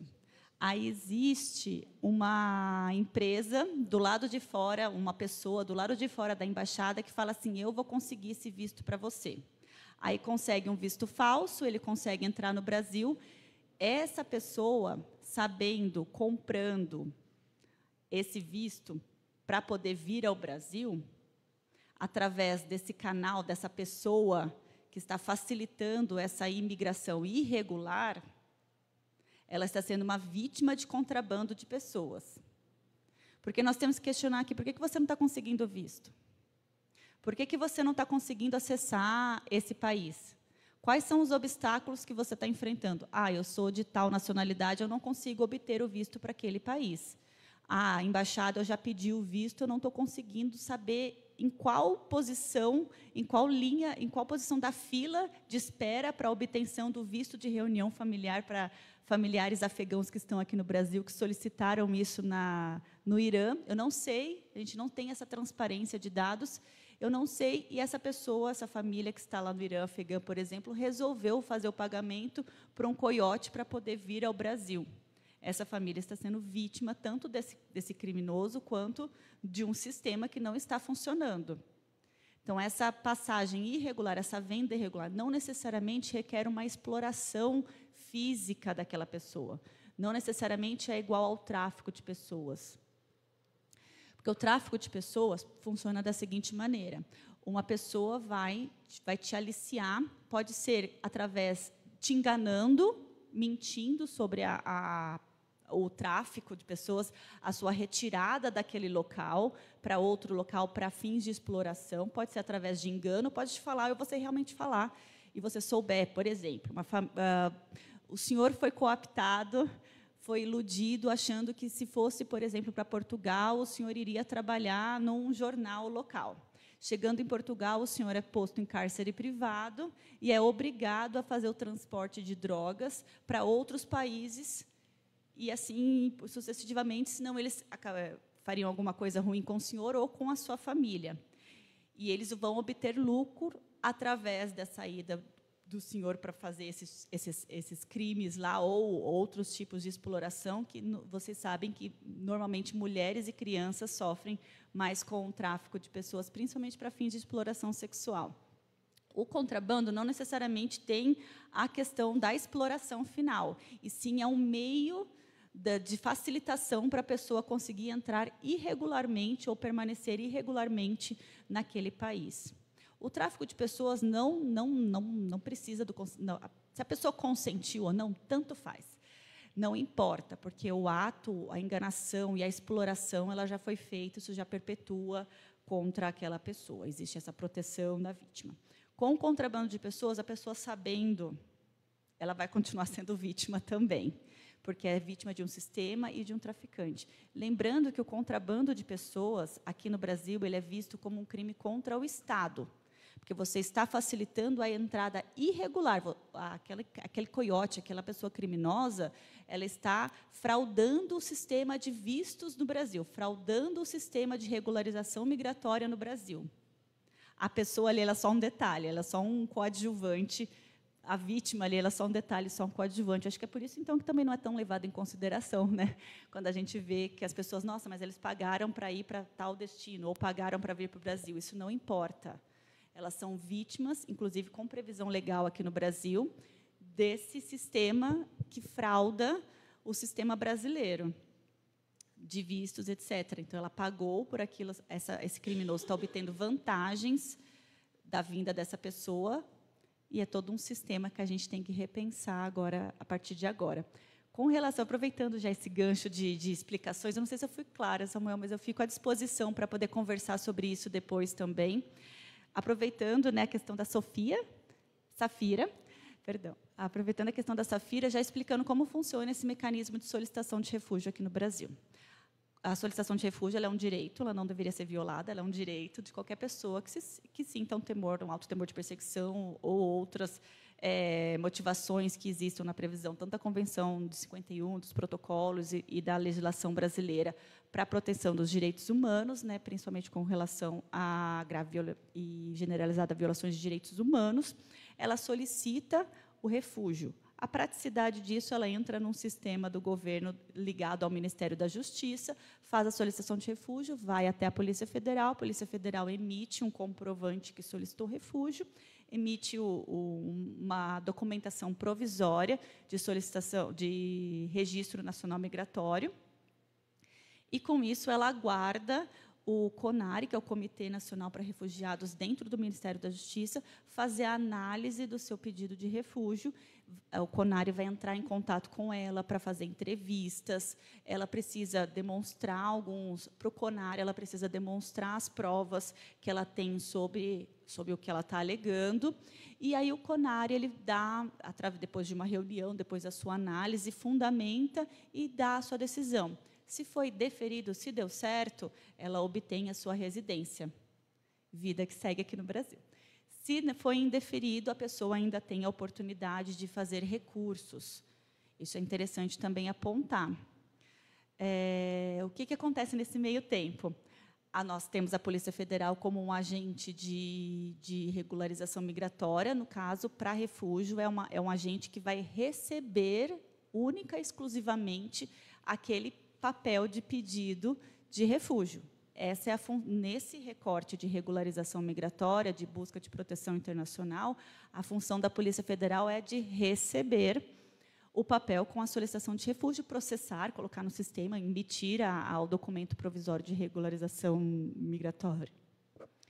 E aí esse pedido vai ser analisado pelo Ministério da Justiça através do CONARE, desse comitê. E essa análise, é interessante a gente apontar aqui, que essa análise, se a pessoa vai ser refugiada ou não, ela não pertence à Polícia Federal. Ela não deve pertencer à Polícia Federal.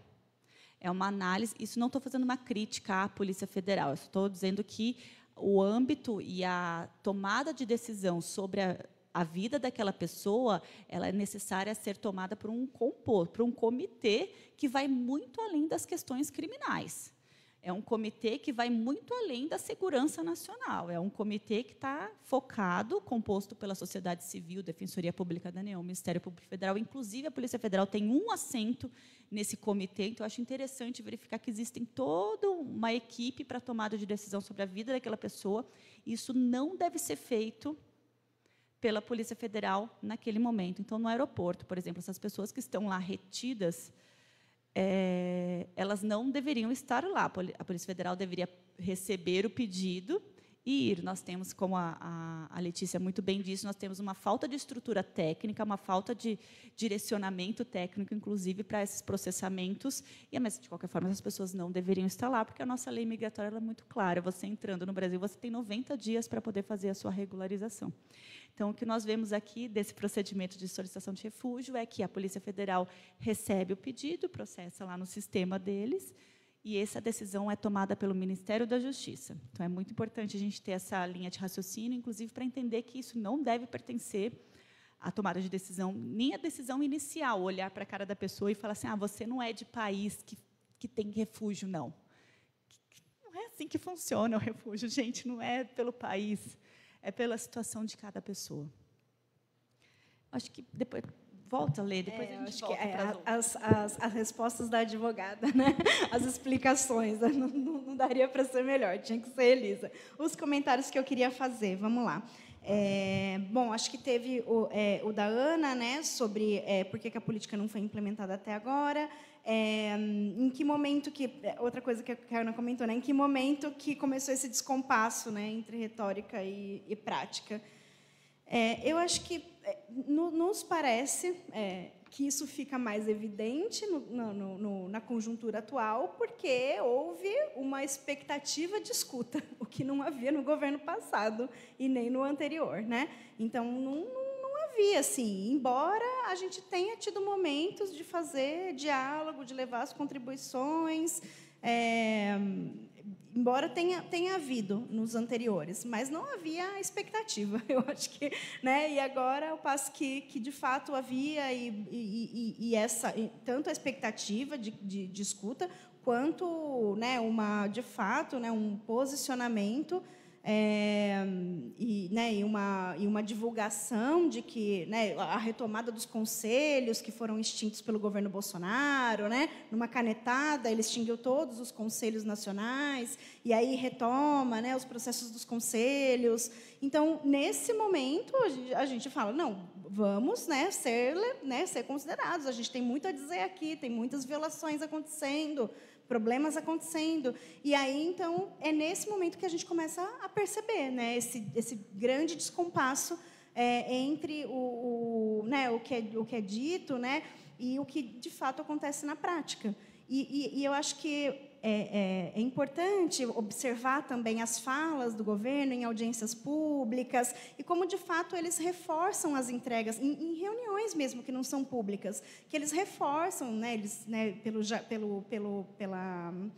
pelo vocabulário, né, do governo, governamental, eles falam em entregas, né? Então eles dizem de importantes entregas que estão fazendo para a sociedade, para a temática. E aí, né, tipo, é uma entrega. É a última, a gente nem comentou dessa, mas uma resolução normativa agora, recentemente, de um gargalo que a gente tem de imigrantes que vêm estudar no Brasil, né? Então, existe um grupo grande que vem estudar no Brasil e conclui a sua graduação, pós-graduação, e depois gostaria de ficar no Brasil. E aí, o visto que eles recebem, a autorização de residência que eles recebem, é vinculada ao estudo. Então, termina o estudo, perde-se aquela possibilidade. E a gente sempre mencionou isso. Isso está nos nossos documentos, no documento que a gente fez lá para o GT, que houvesse essa possibilidade de que o pessoal pudesse se manter regularizado, né, não perdesse a regularização para poder procurar trabalho. E aí eles fazem, agora, dessa semana, eles fazem uma resolução normativa para regularização migratória depois de terminar a formação, só que a pessoa tem que ter um contrato de trabalho. Sabe? Então, assim, e aí a gente fala, não, mas já existe uma regularização migratória para isso, por contrato de trabalho. O que a gente precisa é que a pessoa tenha um tempo regular, para ela não ficar irregular, porque a gente sabe a quantidade de vulnerabilidade que isso implica, para ela poder buscar o trabalho. Então, assim, não resolve, né? Então, é nesse momento, né, quando a gente consegue levar as considerações e a gente vê que o que sai na prática, aí a gente diz, o que está acontecendo aí é uma retórica, se eles estão dizendo que estão nos ouvindo, porém não estão, né? Então, eu acho que é o que a gente tem observado. Outro comentário que foi feito, muito bem feito, inclusive, pela Berenice, é esse sentimento por parte da população migrante de que está sendo usado pelo governo brasileiro para um discurso de uma boa imagem internacionalmente por parte do Brasil. E é exatamente isso que acontece, né? Quando a gente vê isso até em outros momentos, o governo passado tem discurso pela pauta principalmente venezuelana, né? E que foi por uma decisão política, obviamente. Todas as decisões em imigração e que são prerrogativas do governo, elas são políticas. De reconhecimento, né, de grave e generalizada violação de direitos humanos para a Venezuela. E aí inflou os números lá, né, como se estivesse fazendo, mas assim numa resposta completamente militarizada, né, numa resposta, enfim, com tantas, a gente nem entrou em operação acolhida aqui. Mas só para dizer que é exatamente isso que acontece, exatamente isso que acontece.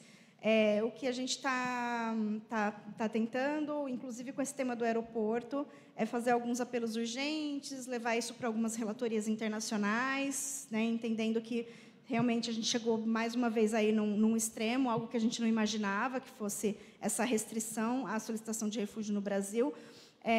Então, a gente também está pensando em estratégias nesse sentido. Às vezes a resposta é um pouco rápida, um pouco mais lenta, mas a gente entende que nosso papel também é colocar nesses foros internacionais, em que a diplomacia do Brasil está presente e sempre vai lá falar que está tudo mil maravilhas aqui. A gente entende que também é nosso papel fazer isso na linguagem também, né, do Advocacy Internacional, chama-se de apelos urgentes para as relatorias dos países, relatorias especializadas em migração. A gente também está providenciando isso. Mas muito bem colocado. E também, né, quem responde, quem se responsabiliza por essa ação específica no aeroporto de Guarulhos, né? E eu acho que você comentou o nome do ministro, mas acho que para a gente essa ação específica é muito clara, que vem da Secretaria Nacional de Justiça, vem do Secretário Nacional de Justiça, né, que foi por uma entrevista televisiva que isso foi mencionado. Então, de fato, todo mundo foi absolutamente pego de surpresa. Ele demonstra um desconhecimento da pauta assim profundo. E é claro, a gente não espera ali que o gestor público que esteja ali domine todos os temas. A Secretaria Nacional de Justiça ela é imensa e muito diversificada nos temas, mas isso mostra, de fato, que tem uma pessoa que não tem conhecimento na pauta, que uma pessoa que não tem sensibilidade, ou que ali, né, no limite ali de uma questão de interna de comunicação entre uma assessoria mais técnica e ele ali numa posição política e de tomada de decisão, onde as coisas se perdem, né? Onde as coisas se perdem e temos o que temos. Então, acho que tem esse ponto. E, por fim, o que eu queria comentar é o comentário da Josi também, que foi muito bem comentado pelo Carlinhos, né? Que o que a gente vê nesses entraves, o que a gente sente aqui no dia a dia, que estamos aqui em tantos rincões do Brasil, né, que não está no gabinete dentro de Brasília, o que a gente vê são pessoas morrendo por diversos motivos. Então, assim, são entraves, né? Acho que a mais recente é, de fato, a morte do Ganês, por uma negligência, né, profunda, que ele precisava de atendimento médico, foi uma infecção de urina que se generalizou, um enterro, né, sem autorização da família, ele está enterrado no cemitério de Guarulhos, sem que a família tenha autorizado isso. Então, assim, é uma sucessão de violências até depois de a pessoa já não estar mais aqui, né? Então, a gente perde as pessoas e, depois da morte, as violências seguem sendo perpetradas. Então, isso é completamente, enfim, perverso. Eu acho que são esses do comentário de Safira. Você respondeu muito bem o processo e você comentou em relação à questão de mães, né? Mulheres e mães, se tem alguma possibilidade. E não há, né? Oficialmente não há. Não há. O que existem estudos, por exemplo, até se vocês puderem pesquisar depois também, até pelo Centro de Estudos Migratórios, o que existe, por exemplo, na travessia de México para os Estados Unidos, ser mulher ou ter mulher e criança, ou ser criança, existe uma vantagem gigantesca economicamente falando. Então, existe até locação de criança para poder fazer a travessia. Então, existem estudos sobre isso, existem investigações, as instituições que estão na fronteira também podem contribuir para isso. Então, oficialmente, no Brasil, não existe essa vantagem. Deveria, por exemplo, existir uma proteção, uma atenção maior, exatamente focada na proteção da pessoa. Né? Se existia, de fato, alguém que está comercializando, traficando, ou essa pessoa está sendo usada por alguma coisa, é interessante que pudesse ser desenvolvido. Nós temos vários planos de ação, principalmente para o combate ao enfrentamento ao tráfico de pessoas e contrabando de imigrantes. Acho que seria interessante poder implementar isso. Né? Mas necessitamos de equipes técnicas realmente engajadas e empáticas para poder fazer isso por parte do governo. Necessitamos também que a sociedade civil seja fortalecida, para que possa apoiar nesse processo. É isso. Uma coisa também que eu gostaria só de comentar por último, que eu estou vivendo há 10 anos atrás, assim, nesse processo do aeroporto e tudo, porque há 10 anos atrás a gente vivia muito com a questão da judicialização da migração. O que seria isso? A gente tinha que conseguir tudo através de uma ação judicial. Imigração não é necessariamente uma questão para ingresso com ação judicial a todo momento. As pessoas só estão conseguindo ser ouvidas no aeroporto, tanto pela intervenção da sociedade civil, pelos defensores e toda a questão que está acontecendo agora com a mídia, mas principalmente porque existem processos que estão sendo judicializados para que elas consigam, através de um habeas corpus, solicitar o refúgio. Gente, a que ponto chegamos? A quantos Evans nós teremos aqui no Brasil? Quantas mulheres grávidas nós teremos esperando essa burocracia? Quantas mulheres nós estaremos lá? Quantas mulheres estarão no meio de tantos homens, quando deveriam estar protegidas? Enfim, vamos seguir fortalecidos nessa atuação. Acho que a gente tem que se unir, gente. Obrigada, Carlinhos. Obrigada, Lê.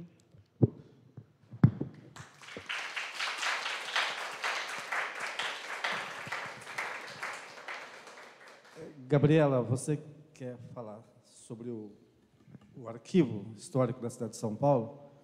E aí a gente já vai para os finalmente mesmo, né? Enquanto a Gabriela chega, eu aproveito para convidar vocês, todas e todos que estão aqui, e também que nos acompanha pelo Facebook e pela Web Rádio Imigrantes, no próximo dia 11 de outubro, às 14 horas, nós teremos um novo Diálogos no 100, e dessa vez vamos falar sobre a migração nacional interna. Tá? Então, assim, a migração nacional interna é uma questão mal resolvida do ponto de vista político, econômico, social e cultural. Então, a gente tem que falar sobre isso. O tema é Tecendo Vidas e Sonhos, história oral de agricultores do sertão paraibano e trabalhadores do ABC paulista. Quem vem falar sobre esse tema é a professora Marilda Menezes, que tem aí quase 40 anos de pesquisa nessa área, e é uma das fundadoras da revista Travessia, revista especializada em migração aqui do Centro de Estudos Migratórios. Então, estão convidados desde já. Gabriela. Obrigada. Boa tarde a todos e todas. Eu quero agradecer, antes de tudo, e parabenizar a todas aqui pela fala, pelo trabalho.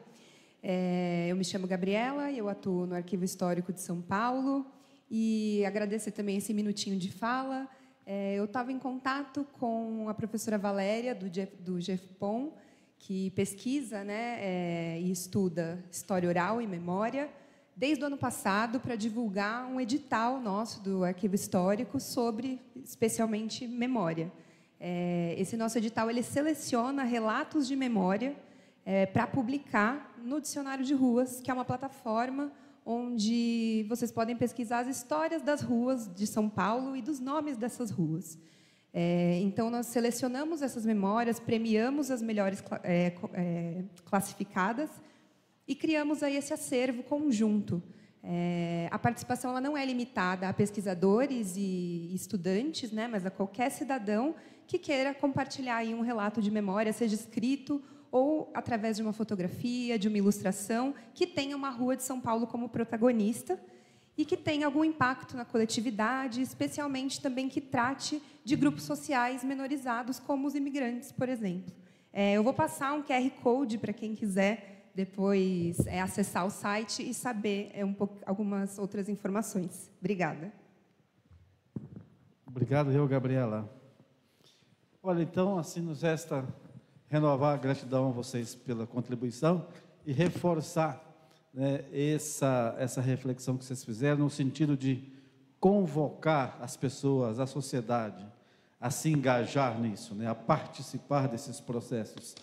Porque, embora os centros de tomada de decisão estejam lá em Brasília, mas é no dia a dia, em São Paulo, em Belo Horizonte, na Moca, em Salvador, no Rio de Janeiro, no Acre, no Amazonas, é no dia a dia que as pessoas vão construindo essas decisões, né, a partir das suas experiências locais, mas da maior importância para fortalecer uma sociedade, tendo em vista a libertação e o gozo dos direitos da pessoa humana. Então, muito obrigado novamente a vocês, e obrigado a vocês, até a próxima, então. Eu quero agradecer agradecer ao Miguel Almada, que fez aqui a transmissão, tanto pelo Facebook, quanto pela web rádio Migrantes, da Missão Paz São Paulo, e uma pessoa que tem contribuído bastante com a gente. Sem a ajuda deles, certamente o pessoal que nos acompanha do lado de lá não teria acesso de imediato a esses debates. Então, Miguel, muito obrigado em nome de toda a Missão Paz, e também muito grato a vocês que nos acompanham pelo rádio e pelo Facebook. Tchau.